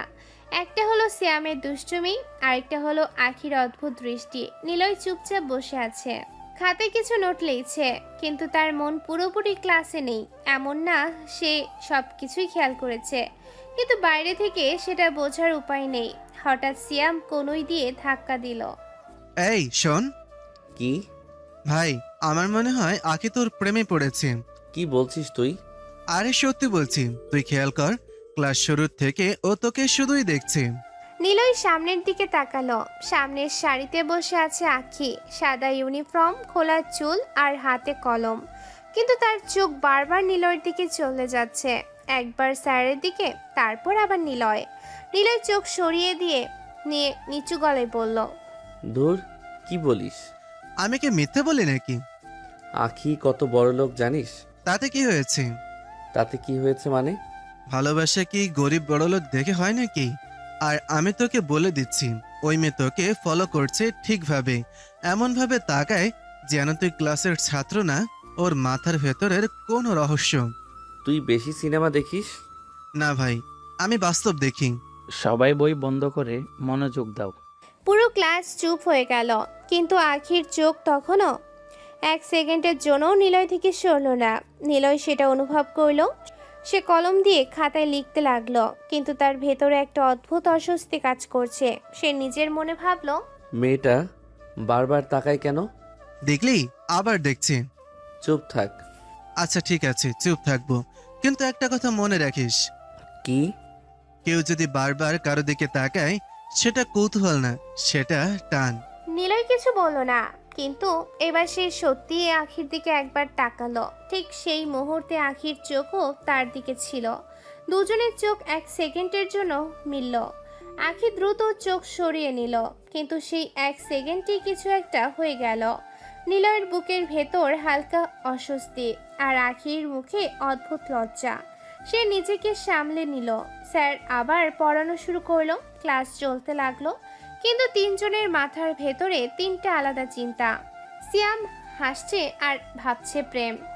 আখি নিজেকে বোঝাতে চেষ্টা করছে আমি তাকাইনি, আর নিলয় ভাবছে এই মেয়েটা আসলে চাইটা কি। ক্লাস শেষের দিকে সিয়াম আবার কানে কানে বলল, দেখ, আমি বলেছি না, সময় গেলে তুই নিজেই বুঝবি। তুই চুপ থাকলে বেশি ভালো। ভালোবাসা নিয়ে কথা বললে তুই ভয় পাও কেন রে? নিলয় কিছু বলল না, শুধু জানালার বাইরে তাকিয়ে রইল। আর দূরে বসে থাকা আখি একবার চুপচাপ তার দিকে তাকিয়ে আবার বইয়ের দিকে চোখ নামালো, কিন্তু তার কলম আর ঠিকমতো লিখছে না, কারণ মনটা কোথাও আটকে গেছে। ক্লাস শেষ হয়ে গেছে, ধীরে ধীরে পুরো ক্লাসরুম খালি হয়ে যাচ্ছে। সবার মধ্যে ক্যান্টিনে যাওয়ার তারা, হুড়োহুড়ি, হাসাহাসি, ব্যাগ গোছানোর শব্দ, সব মিলিয়ে একটা ব্যস্ত পরিবেশ। সিয়াম আগেই ক্যান্টিনে চলে গেছে, সাথে কয়েকজন বন্ধু। শুধু ক্লাসরুমের এক কোণে এখনো বসে আছে আখি, তার সামনে খোলা খাতা, হাতে কলম, কিন্তু সে লিখছে না, শুধু চুপচাপ বসে জানালার বাইরে তাকিয়ে আছে, মনে মনে কিছু একটা ভাবছে। হঠাৎ দরজার দিকে পায়ের শব্দ শোনা গেল। আখি মাথা ঘুরিয়ে তাকাতেই একটু চমকে উঠল। নিলয় সে একা ক্লাসরুমে ঢুকছে, তার চোখে সেই শান্ত ঠান্ডা ভাব। আখি একটু অপ্রস্তুত হয়ে সোজা হয়ে বসলো। নিলয় ধীরে ধীরে তার সামনে এসে দাঁড়ালো, কিছুক্ষণ চুপ, তারপর সরাসরি জিজ্ঞেস করলো, তুমি বারবার আমাকে কেন দেখো? আমি না তো, কই দেখি তোমাকে, আমি দেখি না। তাহলে কি তুমি টেরা? কি কি বললে তুমি? সত্যি বলছি, তুমি যদি না দেখে থাকো তাহলে হয় তুমি ভুল দেখো, না হলে টেরা। আখি এক মুহূর্তে বাকরুদ্ধ হয়ে গেল, তার গাল লাল হয়ে উঠল রাগ আর লজ্জায় মিশে। তুমি তুমি এমন কথা বলো কিভাবে? নিলয় ধীরে তার সামনে থাকা বেঞ্চে বসলো, তার চোখ একদম আখির দিকে স্থির। কিছু বলতে চাইলে বলতে পারো। না না, আমি কিছু বলতে চাই না। সত্যি বলতে চাও না? আখি এবার একটু অস্বস্তিতে পড়ে গেল। তার হাতের কলমটা শক্ত করে ধরল, চোখ নামিয়ে নিল। না, আসলে কিছু না। কিন্তু তোমার চোখ মুখ অন্য কথা বলছে। এই কথাটা যেন আখির মাথায় ধাক্কার মতো লাগলো। সে একদম থমকে গেল। তার বুকের ভেতর অদ্ভুত একটা ধুকপুকানি শুরু হলো। আখি আর চোখ তুলতে পারছে না। নিলয় ধীরে আরো একটু সামনে ঝুঁকলো। তার কণ্ঠ এবার আরো নরম কিন্তু তীক্ষ্ণ। তুমি যদি কিছু বলতে না চাও ঠিক আছে, কিন্তু বারবার তাকানো সেটা লুকানো যায় না। আখি এবার একদম লজ্জায় লাল হয়ে গেল। সে দ্রুত মুখ ঘুরিয়ে বলল, আমি বললাম তো কিছু না। নিলয় এবার হালকা হেসে উঠল। নিলয়ের সেই হাসি অদ্ভুত না, পুরো রাগ না পুরো মজা। সে ধীরে উঠে দাঁড়ালো। ঠিক আছে, না বলতে চাইলে জোর করব না। তবে একটা কথা, মানুষ যখন বারবার কারো দিকে তাকায় তখন সেটা সাধারণ কৌতূহল না। এই কথাটা বলে সে একটু থেমে গেল। আখির হৃদস্পন্দন বেড়ে গেল। নিলয় ধীরে বলল, সেটা বা কৌতূহল বা কিছুটা অভ্যাস অথবা অন্য কিছু। আখি আর কিছু বলতে পারল না। তার গলা শুকিয়ে গেছে। নিলয় একবার তার দিকে তাকিয়ে দরজার দিকে হাঁটা দিল। যাওয়ার আগে শুধু একটা লাইন বলল, যেটাই হোক বেশি চোখে পড়লে লুকানো যায় না। নিলয় চলে গেল। আখি তখনও বসে আছে, চোখ নামানো, গাল লাল, আর বুকের ভেতর একটা অজানা অস্থিরতা। সে নিজেই বুঝতে পারছে না এই সাধারণ খ্যাত ছেলেটা তার চিন্তাগুলোকে এত সহজে নড়াচড়া করাচ্ছে কেন। কলেজের ক্যান্টিন তখন ভিড় ভাট্টায় ভরপুর। টেবিলগুলোর চারপাশে ছাত্রছাত্রীদের আড্ডা, চায়ের কাপের শব্দ আর হাসাহাসি মিলিয়ে একটা ব্যস্ত পরিবেশ। নিলয় ধীরে ধীরে ক্যান্টিনে ঢুকলো। তার মুখ একদম স্বাভাবিক, যেন কিছুই হয়নি, কিন্তু চোখে সে একই শান্ত ঠান্ডা ভাব। দূরের টেবিল থেকে সিয়াম হাত নাড়িয়ে ডাক দিল, এইখানে কি রে, এত দেরি হলো কেন? তেমন কিছু না, এমনি। আবার এমনি এমনি? তোর এত খোঁজাখুঁজি কেন? খোঁজাখুঁজি না, তুই নিজেই রহস্য। নিলয় কিছু বলল না। ওরা দুজন মিলেই সাধারণ খাবার অর্ডার দিল, ডাল ভাত আর ডিম ভাজি। খুব সাধারণ, ঠিক যেমন নিলয়ের জীবন বাইরে থেকে দেখা যায়। খাবার আসার অপেক্ষায় দুজন চুপচাপ বসে আছে। হঠাৎ পাশের টেবিল থেকে কয়েকটা ছেলে মেয়ের হাসির শব্দ ভেসে এলো। এই দেখ, ক্ষেত্রে আবার ক্যান্টিনে বসেছে। ওর কি আর লজ্জা শরম আছে নাকি? সারাদিন পুরনো শার্ট পরে ঘুরে বেড়ায়। সত্যি বললে এমন মানুষদের কলেজে না আসাই ভালো। তাদের কথা একটু একটু করে জোরে হচ্ছে, চারপাশের কয়েকজনও শুনতে পাচ্ছে। সিয়াম মুখ শক্ত করে ফেলল। সে নিচু গলায় বলল, আবার শুরু হলো। কিন্তু নিলয় কোনো প্রতিক্রিয়া দেখালো না। সে শুধু চুপচাপ বসে আছে। মনে হচ্ছে সে শুনছেই না, কিন্তু তার আঙুল টেবিলে ধীরে ধীরে ঠুকঠাক করছে, একটা শান্ত অদ্ভুত তাল। পাশের টেবিলের ছেলেটা আবারও বলল, দেখ, ওর দিকে তাকালে মনে হয় কলেজের স্টাফ ক্লিনার। সবাই হেসে উঠল। কেউ কেউ ফিসফিস করলো, কেউ। সিয়াম এবার রেগে উঠে দাঁড়াতে যাবে, ঠিক তখনই নিলয় হাত তুলে তাকিয়ে দিল। নিলয় খুব শান্ত গলায় বলল, বস। ওরা তোকে অপমান করছে। আমি শুনছি। তারপরও কিছু বলবি না? কথা বললেই কি মানুষ বদলায়? এই কথাটা বলার সময় তার চোখ শান্ত, কিন্তু ভেতরে কিছু একটা ধীরে ধীরে জমছে। পাশের ছেলেগুলো আবার হাসছে। গরিব মানুষ আবার বড় বড় কথা শোনে, দেখো। এইবারও নিলয় চুপ, কিন্তু এবার তার চোখ একটু ধীরে উঠল। সে সরাসরি ওই টেবিলের দিকে তাকালো। চুপ, একদম নীরব দৃষ্টি। এমন দৃষ্টি যে হাসির শব্দ ধীরে ধীরে কমে গেল। 1 সেকেন্ড, 2 সেকেন্ড। ছেলেগুলোর একজন একটু অস্বস্তি বোধ করলো, কিন্তু আবার জোর করে হেসে বলল, কি দেখিস, সমস্যা আছে? নিলয় ধীরে উঠে দাঁড়ালো। পুরো ক্যান্টিনে হঠাৎ যেন একটা চাপা নীরবতা নেমে এলো। সিয়াম নিচু গলায় বলল, দোস্ত শান্ত থাক। নিলয় একবার তাকালো তার দিকে, তারপর আবার ওই টেবিলের দিকে। নিলয়ের গলা এবার শান্ত কিন্তু ভারী স্বর, সমস্যা তোদের মাথায়। সবাই থমকে গেল। নিলয় ধীরে এগিয়ে গেল একদম কাছে। তার চোখ ঠান্ডা, তার গলায় কোনো রাগের চিৎকার নেই, আছে ভয়ঙ্কর শান্ততা। আমাকে নিয়ে কথা বলছিস, সমস্যা নাই, কিন্তু মানুষের সম্মান নিয়ে খেলিস কেন? ও এখন বড় বড় নৈতিকতা শেখাচ্ছিস? আমি কিছু শিখাই না, আমি শুধু দেখি মানুষ আসলে কতটা নিচে নামতে পারে। বেশি কথা বললে থাম। এই একটা শব্দেই পরিবেশ বদলে গেল। ক্যান্টিনে একদম চুপ। নিলয়ের চোখ সরু হয়ে গেছে, তার কণ্ঠ আরো নিচু হয়ে গেল। আবার বলতো আমি কি? ছেলেটা একটু থমকে গেল, তার আত্মবিশ্বাস কমে আসছে, কিন্তু মুখ বাঁচাতে আবার বলল। ক্ষেত। আর কিছু বলতে পারল না। নিলয়ের চোখে এক মুহূর্তে কিছু একটা জ্বলে উঠল। সে ধীরে সামনে এগিয়ে গেল। সিয়াম উঠে দাঁড়িয়ে বলল। শেষবার বললি। পরিবেশ জমে গেল, সবাই নিঃশ্বাস ধরে আছে, কিন্তু ঠিক সেই মুহূর্তে নিলয় আর কিছু করল না। সে হঠাৎ থেমে গেল, চোখ সরিয়ে নিল, একটা দীর্ঘ নিঃশ্বাস ফেলল, তারপর ধীরে ধীরে বলল। আজ না। কিন্তু তার চোখ বলছে অন্য কথা, কারণ অপমান সে ভুলে যায় না, সে শুধু সময়ের জন্য রেখে দেয়। আর সময় যখন আসে তখন অপমানটাই ইতিহাস হয়ে যায়। বিকেলের আলো ধীরে ধীরে নরম হয়ে আসছে। কলেজ ছুটি হয়ে গেছে অনেকক্ষণ। রাস্তা জুড়ে এখন ছাত্রছাত্রীদের ভিড় কমে এসেছে। নিলয় আর সিয়াম পাশাপাশি হাঁটছে, দুজনের কাঁধে ব্যাগ। সামনে লম্বা রাস্তা, চারপাশে হালকা বাতাস, কিন্তু আজ নিলয় খুব চুপচাপ। সাধারণত সিয়ামই বেশি কথা বলে আর নিলয় শুধু হালকা উত্তর দেয়, কিন্তু আজ যেন সে আরো বেশি নীরব। সিয়াম কয়েকবার তাকিয়ে অবশেষে বলেই ফেলল। কি রে ভাই, এত শান্ত কেন? কিছু না। তোর এই কিছু না কথাটা শুনতে শুনতে আমি বুড়ো হয়ে যাব। তাহলে? নিলয় কিছুক্ষণ চুপ করে থাকলো। রাস্তার পাশে কয়েকটা ছোট বাচ্চা খেলছে, একজন ভেলপুরি বিক্রি করছে। দূরে আজানের শব্দ ভেসে আসছে। এই সাধারণ দৃশ্যগুলোর মাঝে নিলয় নিচু গলায় বলল। এমনিতেই প্রতিদিন মানুষের কথা শুনতে ভালো লাগে না। সিয়াম থেমে গেল। সে বুঝতে পারছে নিলয় আজ সত্যি কষ্ট পেয়েছে। সিয়াম ধীরে বলল। ওদের কথা এত মনে নিস না।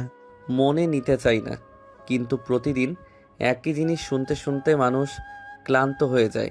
গরিব হওয়াটা কি সত্যি এত বড় অপরাধ? না।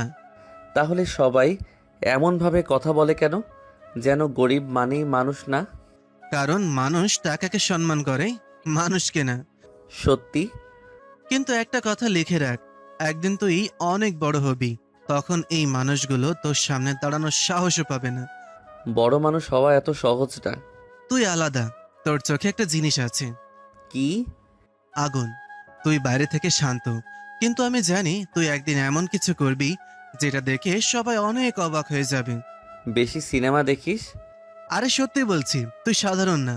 এই কথাটা শুনে নিলয়ের চোখে এক মুহূর্তের জন্য অদ্ভুত কিছু ফুটে উঠল, যেন সে মনে মনে বলছে। তুই যদি সত্যিটা জানতি।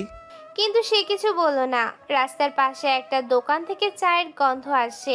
সিয়াম হঠাৎ বলল। চল চা খাই। টাকা নাই। ধুর, আমি খাওয়াবো। নিলয় হেসে ফেলল। দুজন রাস্তার পাশের ছোট্ট দোকানে গিয়ে দাঁড়ালো। চায়ের কাপ হাতে নিয়ে সিয়াম আবারও বলল। আচ্ছা, একটা কথা বল। বল। আখের ব্যাপারে তোর কি মনে হয়? আবার শুরু করলি? আরে ভাই, মেয়েটা যেভাবে তাকায়। ও বড়লোকের মেয়ে, আমাদের জগৎ আলাদা। মানুষ আলাদা হয় টাকায় না, মনে। নিলয় কিছু বলল না। সে দূরে তাকিয়ে চায়ের চুমুক দিল। ঠিক তখনই তার ফোনে হালকা ভাইব্রেশন হলো। স্ক্রিনে একটা এনক্রিপ্টেড নোটিফিকেশন ভেসে উঠল। Shadow access requested. নিলয়ের চোখ মুহূর্তে বদলে গেল। এক সেকেন্ডের জন্য তার ভেতরে সে ভয়ঙ্কর শান্ত মানুষটা যেন জেগে উঠল, কিন্তু পর মুহূর্তেই সে ফোন লক করে ফেলল। সিয়াম কিছু খেয়াল করেনি। সে তখনও হেসে বলছে। দেখিস, একদিন আখি নিজে তোকে প্রপোজ করবে। অসম্ভব। কিন্তু সে জানে না, অসম্ভব জিনিসই তার জীবনের সবচেয়ে বেশি ঘটে। গভীর রাত, শহরের আলো ধীরে ধীরে নিস্তব্ধ হয়ে আসছে। দূরের রাস্তাগুলো প্রায় ফাঁকা, কোথাও কোথাও শুধু গাড়ির হালকা শব্দ। একদিকে বিশাল চৌধুরী বাড়ি, ঝলমলে আলো, বিলাসবহুল সাজসজ্জা, বড় বড় রুম, আর অন্যদিকে শহরের এক কোনায় ছোট্ট টিনের ঘর, যেখানে একটা পুরনো ফ্যান ঘুরছে ধীরে ধীরে। দুই জগৎ, দুই জীবন। কিন্তু আজ দুজন মানুষের ঘুমিয়ে উড়ে গেছে। আখির রুম। বড় জানালার পাশে দাঁড়িয়ে আছে আখি। হালকা বাতাসে তার চুল উড়ছে। বিছানার উপর খোলা বই পড়ে আছে, কিন্তু সে পড়ছে না। তার মাথার ভেতর শুধু একজন মানুষ ঘুরছে। নিলয় আঁখি ধীরে ধীরে বিছানায় বসলো, নিজের মনকেই যেন প্রশ্ন করলো। আমার কেন নিলয়কে এত দেখতে ইচ্ছে করে? সে চোখ বন্ধ করলো। মুহূর্তে ভেসে উঠল নিলয়ের শান্ত মুখ, তার গভীর চোখ, সেই অদ্ভুত আত্মবিশ্বাস। আখির বুকের ভেতর কেমন ধক করে উঠল। কেন ওকে এত ভালো লাগে? উফ, এটা কি হচ্ছে আমার সাথে? ওকে কি আমি ভালোবেসে ফেলেছি? এই কথাটা বলতে সে নিজেই থেমে গেল। তার বুক কেঁপে উঠল ভালোবাসা। সত্যি, সে জানালার বাইরে তাকালো। তার মাথায় হঠাৎ বাবার মুখ ভেসে উঠল। কঠিন গম্ভীর মানুষ, চৌধুরী পরিবারের সম্মান নিয়ে যার অহংকার অনেক। আখি ধীরে বলল, কিন্তু ওদের সাথে তো আমাদের একদম যায় না। বাবা জানতে পারলে হয়তো খুব রাগ করবে। কিছুক্ষণ চুপ, তারপর হঠাৎ বালিশটা জড়িয়ে ধরলো, একদম ছোট্ট বাচ্চাদের মতো। কিন্তু আমি কি করব? আমি তোকে না দেখে একটুও থাকতে পারছি না। তার মনে পড়েছে নিলয়ের কথা। তার দৃষ্টি আজ ক্লাসরুমে কাছে এসে কথা বলল, তোমার চোখ মুখ অন্য কথা বলছে। এই লাইনটা মনে পড়তেই আখির মুখ আবারও লাল হয়ে গেল।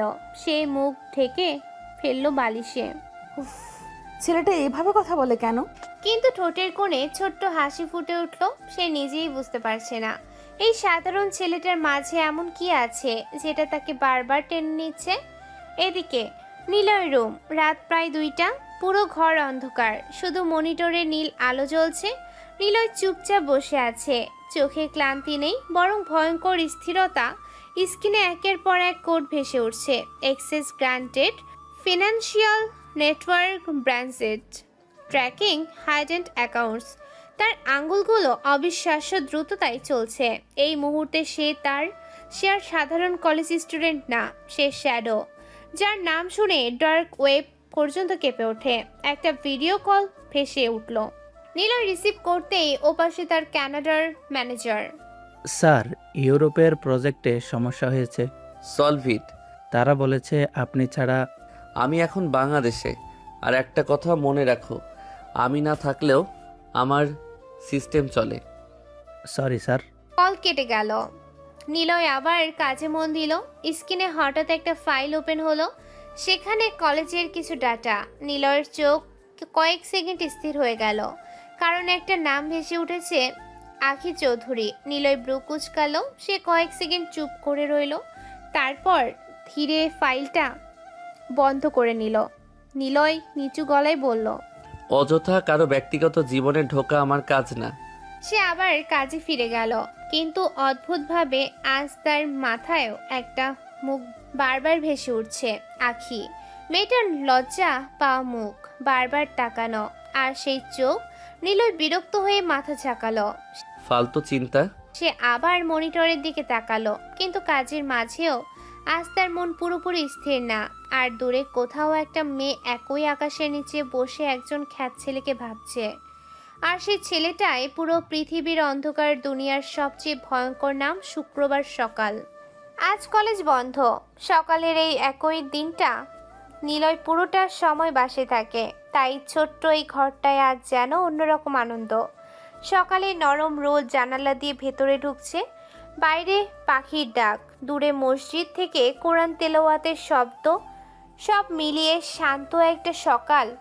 নীলা আজ খুব ভোরেই ঘুম থেকে উঠে গেছে, কারণ আজ তার ভাই বাসায় থাকবে।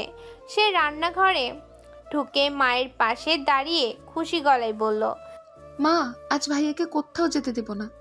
আরে বাবা, ও কি ছোট বাচ্চা নাকি? সারা সপ্তাহ তো বাসায় থাকিই না, আজকে আমার ভাই শুধু আমার।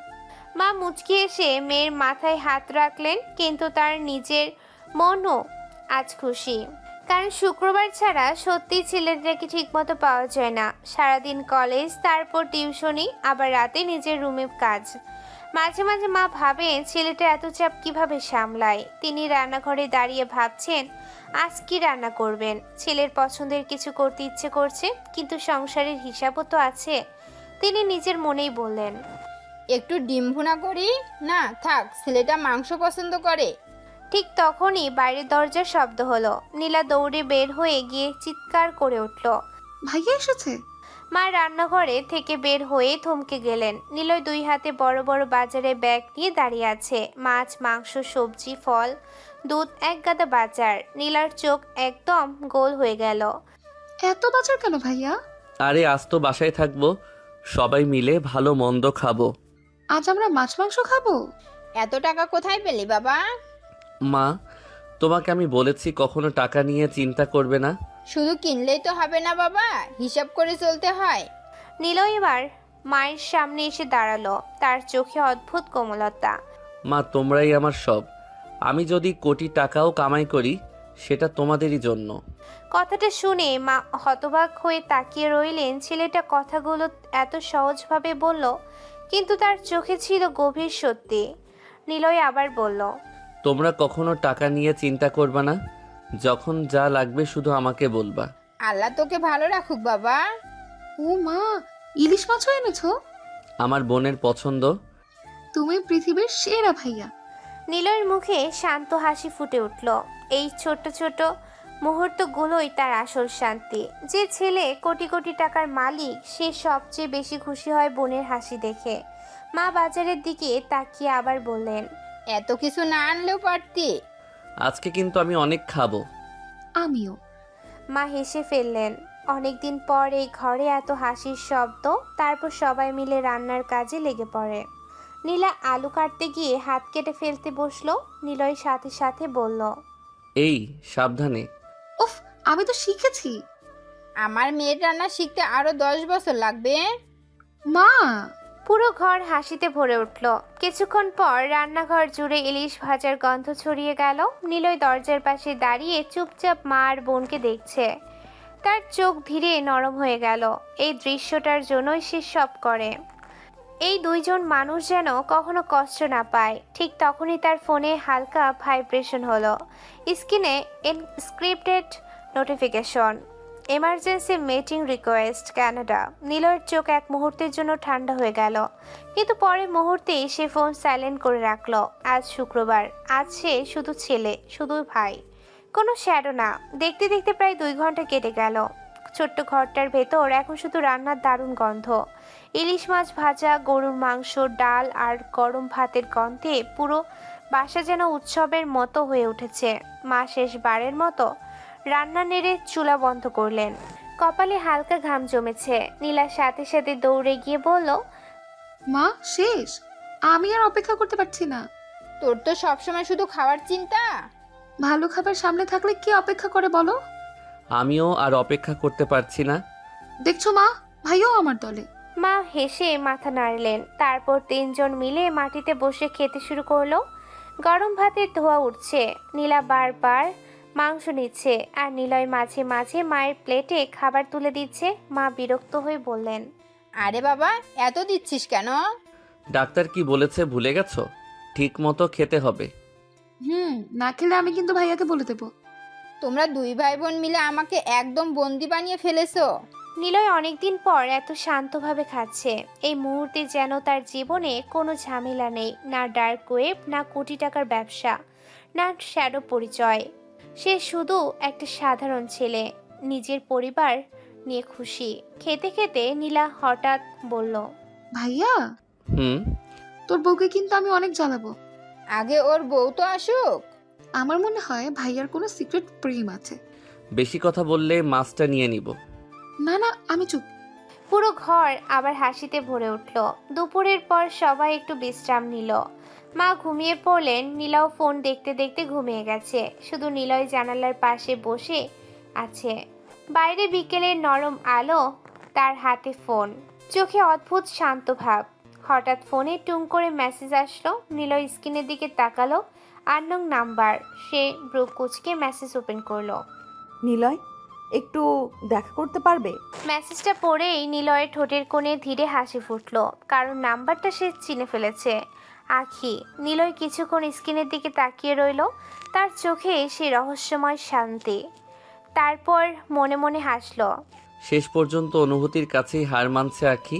সে ধীরে রিপ্লাই করলো, কোথায়? লেকের পাশে যে ক্যাফেটা আছে সেখানে। নিলয় স্ক্রিনের দিকে তাকিয়ে হালকা হাসলো। তার মনে হচ্ছে আঁখি অনেক ভেবে চিন্তে মেসেজ দিয়েছে, কারণ মেয়েটা সহজে নিজের অনুভূতি প্রকাশ করার মানুষ না। ঠিক তখনই আবার মেসেজ এলো। আসবে? নিলয় ফোনের দিকে তাকিয়ে কিছুক্ষণ চুপ করে থাকলো, তারপর ধীরে টাইপ করলো। ঠিকানা পাঠাও। আঁখি সাথে সাথে লোকেশন পাঠিয়ে দিল। লোকেশন দেখে নিলয় হালকা ব্রু তুলল। শহরের অনেক নামি জায়গা, সে নিচু গলায় বলল।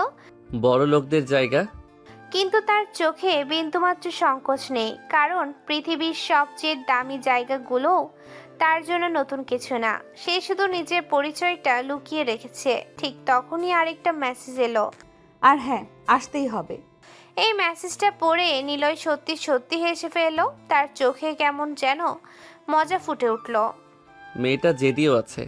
সে ধীরে উঠে দাঁড়ালো, জানালার বাইরে আকাশের দিকে তাকালো। বিকেলের আলো ধীরে ধীরে কমে আসছে, আর কোথাও একজন মেয়ে বসে অপেক্ষা করছে একটা সাধারণ খ্যাত ছেলের জন্য। সে আসলে সাধারণ না। বিকেলের শেষ আলো ধীরে ধীরে শহরের উপর নেমে এসেছে। লেকের পাশে ক্যাফেটা ঝলমলে আলোয় ভরে উঠেছে। চারপাশে কাপলদের ভিড়, হালকা মিউজিক বাজছে, আর কাচের দেয়ালের বাইরে লেকের পানিতে আলো ঝিকমিক করছে। এই জায়গাটায় সাধারণত শহরের ধনী পরিবারগুলো ছেলে মেয়েরাই আসে, আর আজ সেখানে এক কোণের টেবিলে বসে আছে আঁখি। আজ তাকে অন্য দিনের চেয়েও বেশি সুন্দর লাগছে। হালকা গোলাপি রঙের ড্রেস, খোলা চুল, চোখে হালকা কাজল। সে বারবার দরজার দিকে তাকাচ্ছে। তার বুকের ভেতর অদ্ভুত উত্তেজনা কাজ করছে। নিজের মনেই বলল, উফ, আমি এত নার্ভাস হচ্ছি কেন? Ma'am, order. আরেকজন আসবে, তারপর দিব। ওয়েটার মাথা নেড়ে চলে গেল। আঁখি আবার দরজার দিকে তাকালো। ঠিক তখনই দরজা ঠেলে ভেতরে ঢুকলো নিলয়। সাধারণ শার্ট, পুরানো জিন্স, চোখে সেই শান্ত দৃষ্টি। প্রতিদিনের মতোই সাধারণ, কিন্তু আঁখির চোখে সে বাকিদের থেকে আলাদা। একটুও খারাপ লাগলো না তার, বরং নিলয়কে দেখেই তার মুখে অজান্তে হাসি ফুটে উঠল। নিলয় চারপাশে একবার তাকালো। দামি সাজসজ্জা, বড়লোকদের পরিবেশ। তারপর ধীরে আঁখির টেবিলের সামনে এসে দাঁড়ালো। আঁখি একটু নার্ভাস হলেও হাসি দিয়ে বলল, বসো। এত বড় ক্যাফেতে ডাকলে কেন? কেন? এখানে কি আমাকে মানায়? কেন মানবে না? দেখো, আমার পোশাক আশাক এত দামি না। সে নিজের শার্টের দিকে তাকালো। সাধারণ, পুরানো। আঁখির বুকটা কেমন করে উঠল, কারণ ছেলেটা কথাগুলো বলছে খুব স্বাভাবিকভাবে, কিন্তু তার ভেতরে কষ্টটা বোঝা যায়। আঁখি ধীরে বলল, পোশাক দিয়ে মানুষ বিচার করা উচিত না। সবাই তোমার মতো ভাবে না। আমি অন্যদের মতো না। এই কথাটা শুনে নিলয়ের চোখে অদ্ভুত একটা ঝিলিক ফুটল। সে মনে মনে হাসলো। মেয়েটা সত্যিই আলাদা। Sir, order. কি খাবে তুমি? তুমি যা খাবে। তাহলে তো শুধু চা আর সিঙ্গারা অর্ডার করতে হবে। আঁখিও হেসে ফেলল। অনেকদিন পর সে এভাবে স্বাভাবিকভাবে হাসছে। না, আজকে একটু ভালো কিছু খাওয়া হবে। আচ্ছা।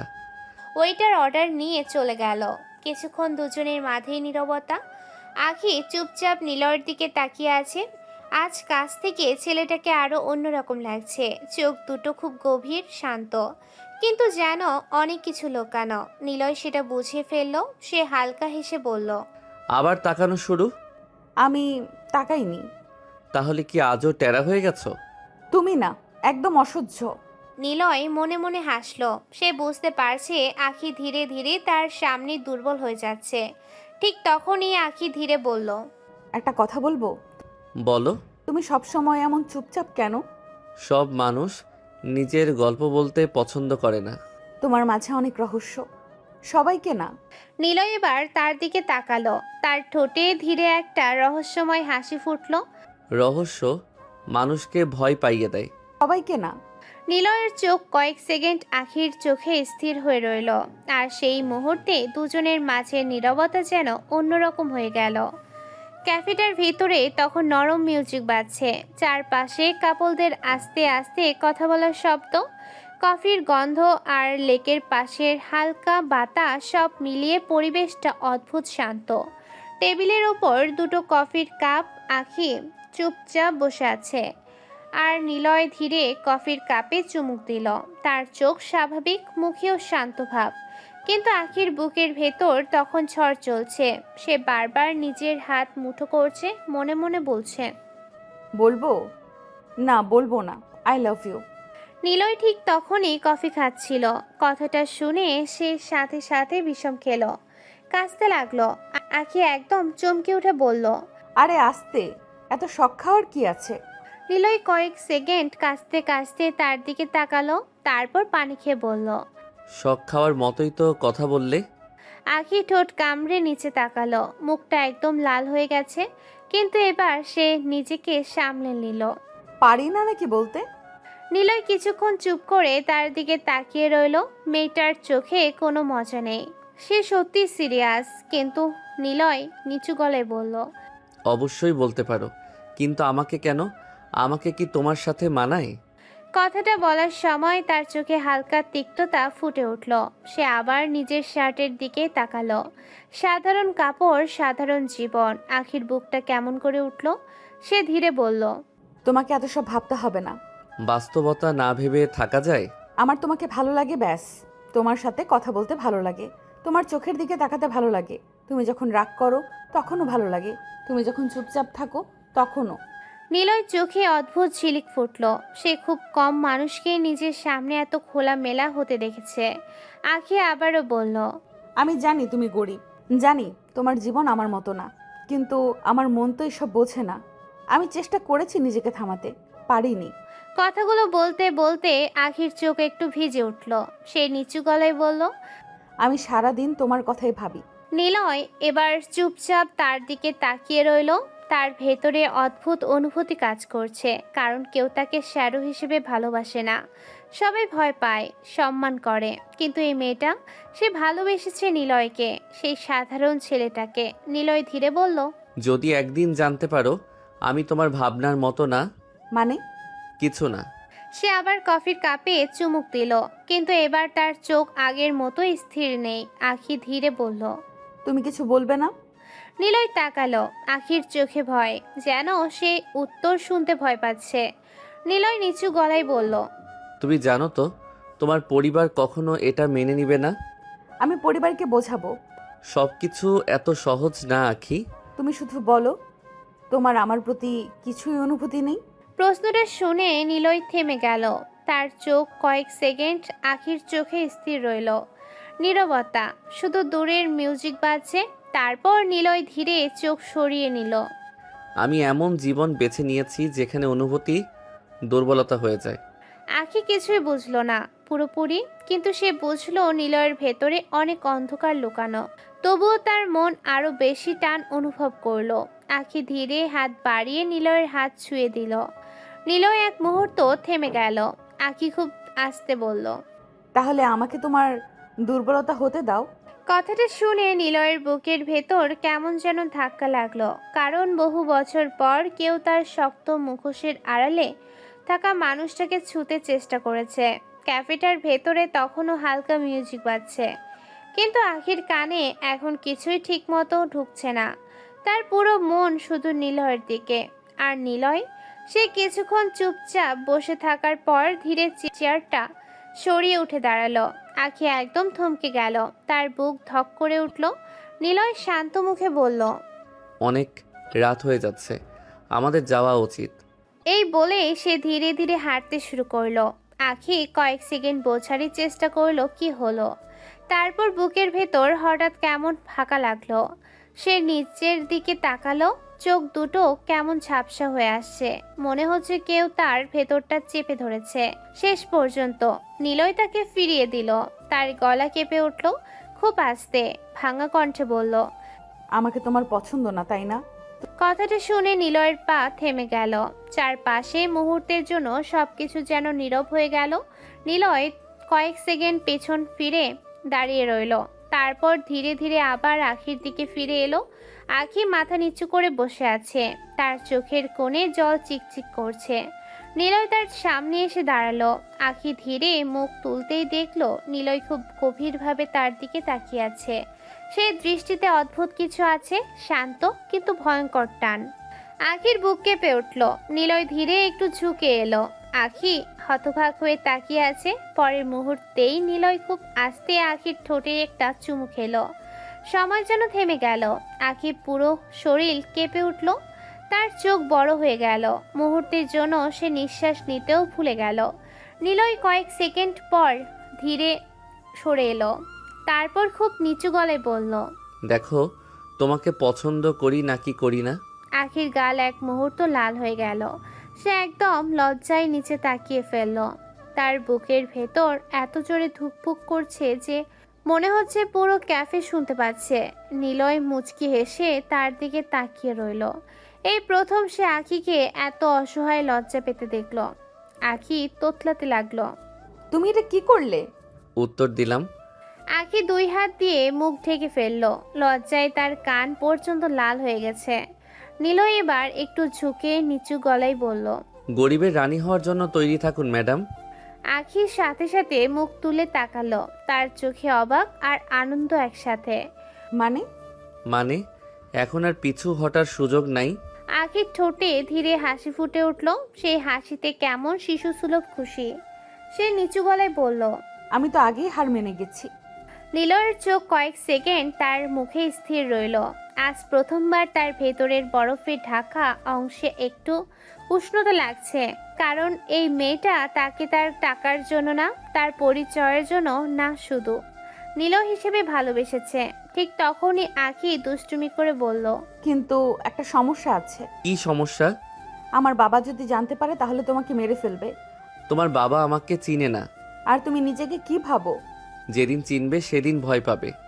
আখি কথাটার মানে বুঝলো না পুরোপুরি, কিন্তু তার মনে আবার সেই একই অনুভূতি হলো। এই ছেলেটার মাঝে ভয়ঙ্কর বড় কোনো রহস্য লুকানো আছে। পরের দিন সকাল, কলেজ ক্যাম্পাস আজ অন্যদিনের মতোই ব্যস্ত। কেউ ক্লাসে যাচ্ছে, কেউ বন্ধুদের সাথে আড্ডা দিচ্ছে, আবার কেউ ক্যান্টিনের সামনে দাঁড়িয়ে গল্প করছে। কিন্তু আজ নিলয়কে একটু অন্যরকম লাগছে। তার মুখে হালকা হাসি, চোখেও অদ্ভুত শান্তি। যে ছেলেটা সাধারণত সব সময় গম্ভীর থাকে, আজ তাকে কেমন হালকা লাগছে। গেট দিয়ে ভেতরে ঢুকতেই দূর থেকে সিয়াম চিৎকার করে উঠল, এই নিলয়! নিলয় তাকিয়ে হালকা হাসলো। সিয়াম দৌড়ে এসে তার পাশে হাঁটতে হাঁটতে বলল, কিরে, আজ এত খুশি কেন? একটা ঘটনা ঘটে গেছে। কি ঘটনা? আর আমাকে বলিস নাই? তোকে বলাই হয়নি। তুই বিয়ে করে ফেললেও মনে হয় পরে জানাবি। আচ্ছা বল এখন কি হয়েছে? আখি তো আমাকে কাল ক্যাফেতে ডেকে প্রপোজ করেছে। 1 সেকেন্ড 2 সেকেন্ড সিয়াম পুরো হা হয়ে দাঁড়িয়ে রইল, মুখ খোলা, চোখ বড় বড়। মনে হচ্ছে পৃথিবীর সবচেয়ে অসম্ভব খবর শুনেছে। কি? তার চিৎকারে আশেপাশের কয়েকজন তাকিয়ে ফেলল। নিলয় সাথে সাথে বলল, আস্তে পাগল। ভাই, আমি জানতাম। আমি আগেই বলেছিলাম মেয়েটা তোর প্রেমে হাবুডুবু খাচ্ছে। তারপর তারপর কি হলো? তুই কি বললি? না দাঁড়া, তুই অজ্ঞান হয়েছিস? না। তাহলে? উত্তর দিয়েছি। কিভাবে? নিলয় চুপ, শুধু হালকা হাসছে। সিয়াম কয়েক সেকেন্ড তাকিয়ে থেকে হঠাৎ চোখ বড় করলো। দাঁড়া দাঁড়া, তুই কিছু করেছিস? ইয়া আল্লাহ, আমার ভদ্রবন্ধু শেষ। নাটক কম কর। চুমু খাইছিস? ও, সত্যি খাইছিস? তুই একটু আস্তে কথা বলতে পারিস না? ভাই, খ্যাত থেকে সরাসরি রোমান্টিক হিরো। তারপর কি বলেছে আকি? বললাম গরিবের রানী হওয়ার জন্য তৈরি থাকতে। ভাই, তুই একদম সিনেমার হিরো। নিলয় হেসে ফেলল। অনেকদিন পর সে এত স্বাভাবিকভাবে হাসছে। সিয়াম এবার একটু সিরিয়াস হয়ে বলল, কিন্তু একটা কথা বল। কি? আখের পরিবার যদি জানতে পারে সমস্যা হবে। নিলয়ের চোখে এক মুহূর্তের জন্য অদ্ভুত ঠান্ডা ভাব ফুটে উঠল। সে শান্ত গলায় বলল, আমি কাউকে ভয় পাই না। সিয়াম ভ্রু কুঁচকালো, কারণ মাঝে মাঝে নিলয়ের কথাবার্তা এমন হয় যেন সে সত্যিই ভয় পায় না কিছু। ঠিক তখনই কলেজ গেটে একটা দামি গাড়ি এসে থামলো। সবাই তাকালো। গাড়ি থেকে নামলো আখি। আজ হালকা নীল ড্রেসে তাকে অসাধারণ লাগছে। সে নামতেই চারপাশের অনেক ছেলে তাকিয়ে রইল, কিন্তু আখির চোখ সরাসরি গিয়ে থামলো নিলয়ের ওপর। আর নিলয়ের ঠোঁটের কোণে ধীরে হাসি ফুটে উঠল। সিয়াম সাথে সাথে কনুই মেরে বলল, ভাবি এসে গেছে। চুপ কর। আখি ধীরে ধীরে তাদের দিকে এগিয়ে আসছে, তার চোখে লাজুক হাসি, কিন্তু আশেপাশে কেউ জানে না এই সাধারণ ছেলেটার হাতেই এমন ক্ষমতা আছে যেটা চাইলে পুরো পৃথিবীর সিস্টেম কাঁপিয়ে দিতে পারে। গভীর রাত, পুরো বাড়ি তখন ঘুমে নীরব, শুধু নিলয় রুমের দরজার নিচ দিয়ে হালকা নীল আলো বের হচ্ছে। মনিটরের সামনে বসে আছে নিলয়, স্ক্রিনে কোটি কোটি টাকার গ্রাফ, আন্তর্জাতিক কোম্পানির ডাটা, শেয়ার মার্কেটের রিপোর্ট ভেসে উঠছে। এই মুহূর্তে সে আর সাধারণ কলেজ স্টুডেন্ট না, সে বিশ্বের অন্যতম ভয়ঙ্কর ক্ষমতাধর মানুষ। হঠাৎ ফোনে কল আসলো, স্ক্রিনে ভেসে আসলো manager Canada. Niloy call receive করলো। হ্যাঁ। স্যার, আপনাকে আসতে হবে। কিসের জন্য? অ্যাওয়ার্ড অনুষ্ঠান, কানাডার সবচেয়ে বড় বিলিয়নারকে পুরস্কার দেওয়া হবে। এবারের সম্মানটা আপনি পাচ্ছেন স্যার। নিলয়ের চোখে বিন্দুমাত্র উত্তেজনা নেই, যেন এসব তার কাছে খুব সাধারণ। নিলয় শান্ত গলায় বলল, কবে? আগামী পরশু। ওকে, আমি চলে আসব। Thank you sir. কল কেটে গেল। নিলয় কিছুক্ষণ চুপচাপ বসে রইল, তারপর ধীরে জানালার বাইরে তাকালো। বাংলাদেশের ছোট্ট অন্ধকার গলি, আর কয়েকদিন পর এই সাধারণ ছেলের আসল পরিচয় পুরো পৃথিবী দেখবে। পরদিন সকাল, মা রান্নাঘরে নাস্তা বানাচ্ছেন, নীলা টেবিলে বসে মোবাইল দেখছে। নিলয় ধীরে এসে বলল, মা, কি বাবা? 2 দিনের জন্য একটু বাইরে যেতে হবে। কোথায়? বন্ধুরা ঘুরতে যাচ্ছে, অনেক রিকোয়েস্ট করেছে, যেতেই হবে। মা কিছুক্ষণ তাকিয়ে রইলেন। তার ছেলে খুব কমই কোথাও যেতে চায়, তাই এবার আর না করলে না। আচ্ছা যা, কিন্তু ঠিকমতো খাওয়া দাওয়া করবি। আচ্ছা। ভাইয়া আমাকে ছাড়া ঘুরতে যাবে? তুই বড় হ। আমি বড়ই। পুরো ঘরে হালকা হাসির পরিবেশ তৈরি হলো, কিন্তু কেউ জানে না এই ঘুরতে যাওয়া আসলে ব্যক্তিগত জেটে কানাডা যাওয়া। কয়েক ঘন্টা পর বিশাল প্রাইভেট জেট আকাশে উঠছে। জেটের ভেতরে বসে আছে নীলয়, সাদা শার্ট, কালো কোট, চোখে আত্মবিশ্বাস। এই রূপে তাকে কেউ চিনতে পারবে না। সে আর বাংলাদেশের সাধারণ খ্যাত ছেলে না, সে নিলয় খান, কানাডার টপ বিলিয়নিয়ার। 2 দিন পর কানাডার সবচেয়ে বড় অ্যাওয়ার্ড অনুষ্ঠান, বিশাল হলরুম, চারপাশে আন্তর্জাতিক ব্যবসায় মিডিয়া, ক্যামেরা, মঞ্চ জুড়ে আলো ঝলমল করছে। উপস্থাপক মাইকে বলল, And now, this award from Canada's youngest and most powerful billionaire goes to... কয়েক সেকেন্ড উত্তেজনা, তারপর পুরো হল কেঁপে উঠল এক নামে, নিলয় খান। পুরো হল দাঁড়িয়ে তালি দিতে লাগলো। ধীরে ধীরে মঞ্চে উঠল নিলয়, কালো স্যুটে তাকে ভয়ঙ্কর সুদর্শন লাগছে, চোখে ঠান্ডা আত্মবিশ্বাস। মিডিয়ার ক্যামেরা একের পর এক ফ্ল্যাশ করছে, পুরো পৃথিবী দেখছে তাকে। পুরস্কার তার হাতে তুলে দেয়া হলো। উপস্থাপক বলল, At such a young age, he controls billions. Niloy মাইকের সামনে দাঁড়ালো, কিন্তু তার মুখে কোনো অহংকার নেই। শান্ত গলায় শুধু বলল, success means nothing if you forget the people you love. পুরো হল আবার তালি দিয়ে উঠল। এদিকে বাংলাদেশ নিউজ চ্যানেলে ব্রেকিং নিউজ চলছে, বাংলাদেশি তরুণ এখন কানাডার সবচেয়ে বড় বিলিয়নিয়ার। স্ক্রিনে নিলয়ের ছবি ভেসে উঠছে, সেই নিলয়, কলেজের সাধারণ খ্যাত ছেলে। নীলাদের বাসা, নীলার টিভির সামনে বসেছিল। হঠাৎ স্ক্রিনে নিলয়কে দেখে সে একদম জমে গেল, তার মুখ হা হয়ে গেছে। মা! মা রান্নাঘর থেকে বের হয়ে টিভির দিকে তাকিয়ে থমকে গেলেন। তার হাত থেকে গ্লাস পড়ে গেল প্রায়। স্ক্রিনে তাদের ছেলের ছবি, স্যুট পরা, হাজার মানুষের ভিড়ে দাঁড়িয়ে নিউজ রিপোর্টার বলছে, তিনি বহু বছর ধরে নিজের পরিচয় গোপন রেখেছিলেন। এটা আমার নিলয়। ভাইয়া এত বড় লোক! এটা এটা কি সে নিলয়? অসম্ভব। যে ছেলেকে তারা খ্যাত বলে অপমান করত, সে কানাডার টপ বিলিয়নিয়ার। সিয়াম নিউজ দেখে চেয়ার থেকে প্রায় পড়ে যাচ্ছিল।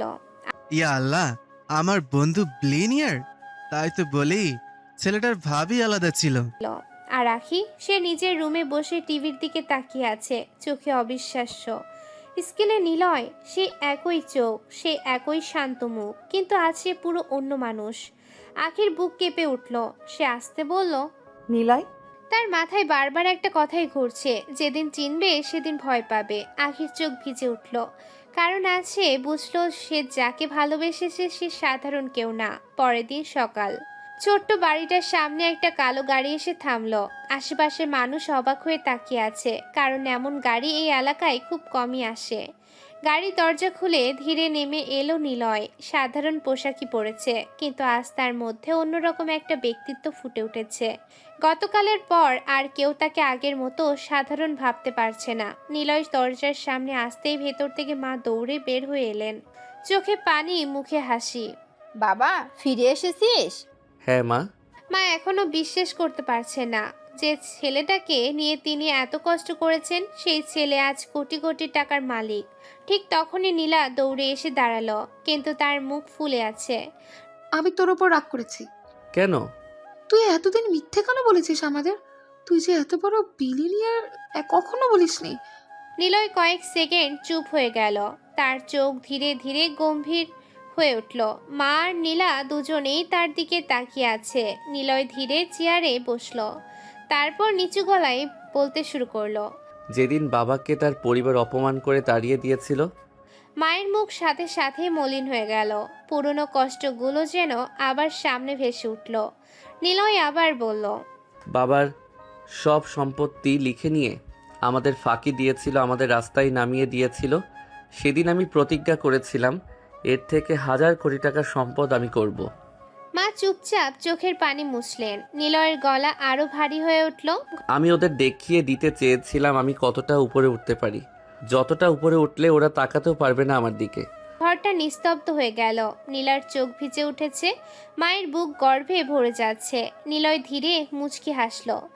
আজ আমি এতটা উপরে উঠে গেছি, ওরা চাইলেও আর আমার দিকে তাকাতে পারবে না। আমি জানতাম আমার ছেলে একদিন অনেক বড় হবে। আমার ভাইয়া সবচেয়ে বেস্ট। অনেকদিন পর এই ঘরে আনন্দের কান্না। বিকেলবেলা পার্কের ভেতরে বেঞ্চে বসে আছে আখি। আজ তার মন অদ্ভুত উত্তেজিত, রাগও লাগছে আবার ভালোও লাগছে, কারণ যাকে সে সাধারণ ভেবেছিল সে আসলে পুরো অন্য জগতের মানুষ। হঠাৎ পেছন থেকে পরিচিত গলা ভেসে এলো। অনেকক্ষণ অপেক্ষা করাচ্ছি। আখি ঘুরে তাকালো। নিলয় দাঁড়িয়ে আছে, আজও সাধারণ পোশাক, যেন কিছুই বদলায়নি। আখির সাথে সাথে মুখ ঘুরিয়ে বলল, তুমি মিথ্যাবাদী। আরে এত রাগ করো কেন? রাগ করব না? তুমি এতদিন মিথ্যা কেন বলেছো? কারণ এই সাধারণ জীবনযাপন ভালো লাগে। তুমি বোঝো না কেন? সবাই তোমাকে কত অপমান করতো। এসব কোনো ব্যাপার না।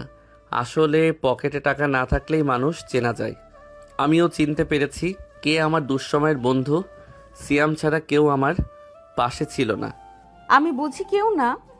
নিলয় তার দিকে তাকিয়ে হেসে ফেলল, তারপর ধীরে আখির হাতটা নিজের হাতে নিল। তুমি আমার জীবন সঙ্গিনী। আখির চোখ মুহূর্তেই ভিজে উঠল, তার ঠোঁট ধীরে হাসি ফুটল। পরের মুহূর্তেই নিলয় তাকে নিজের কাছে টেনে নিল। আখি লজ্জায় চোখ বন্ধ করে ফেলল। নিলয় ধীরে তার কপালে একটা চুমু দিল। চারপাশে হালকা বাতাস বইছে, সূর্য ডুবে যাচ্ছে ধীরে ধীরে। আর দুইটা মানুষ যাদের দুই জগৎ সম্পূর্ণ আলাদা ছিল, তারা আজ একে অপরের সবচেয়ে আপন হয়ে গেছে। সবাই নিলয়কে খ্যাত বলেছিল, কিন্তু কেউ জানতো না এই সাধারণ ছেলেটাই একদিন পুরো পৃথিবীকে অবাক করে দিবে। আর তার পাশে থাকবে একটা মেয়ে যে তাকে টাকার জন্য না, নিলয় হিসেবে ভালোবেসেছিল।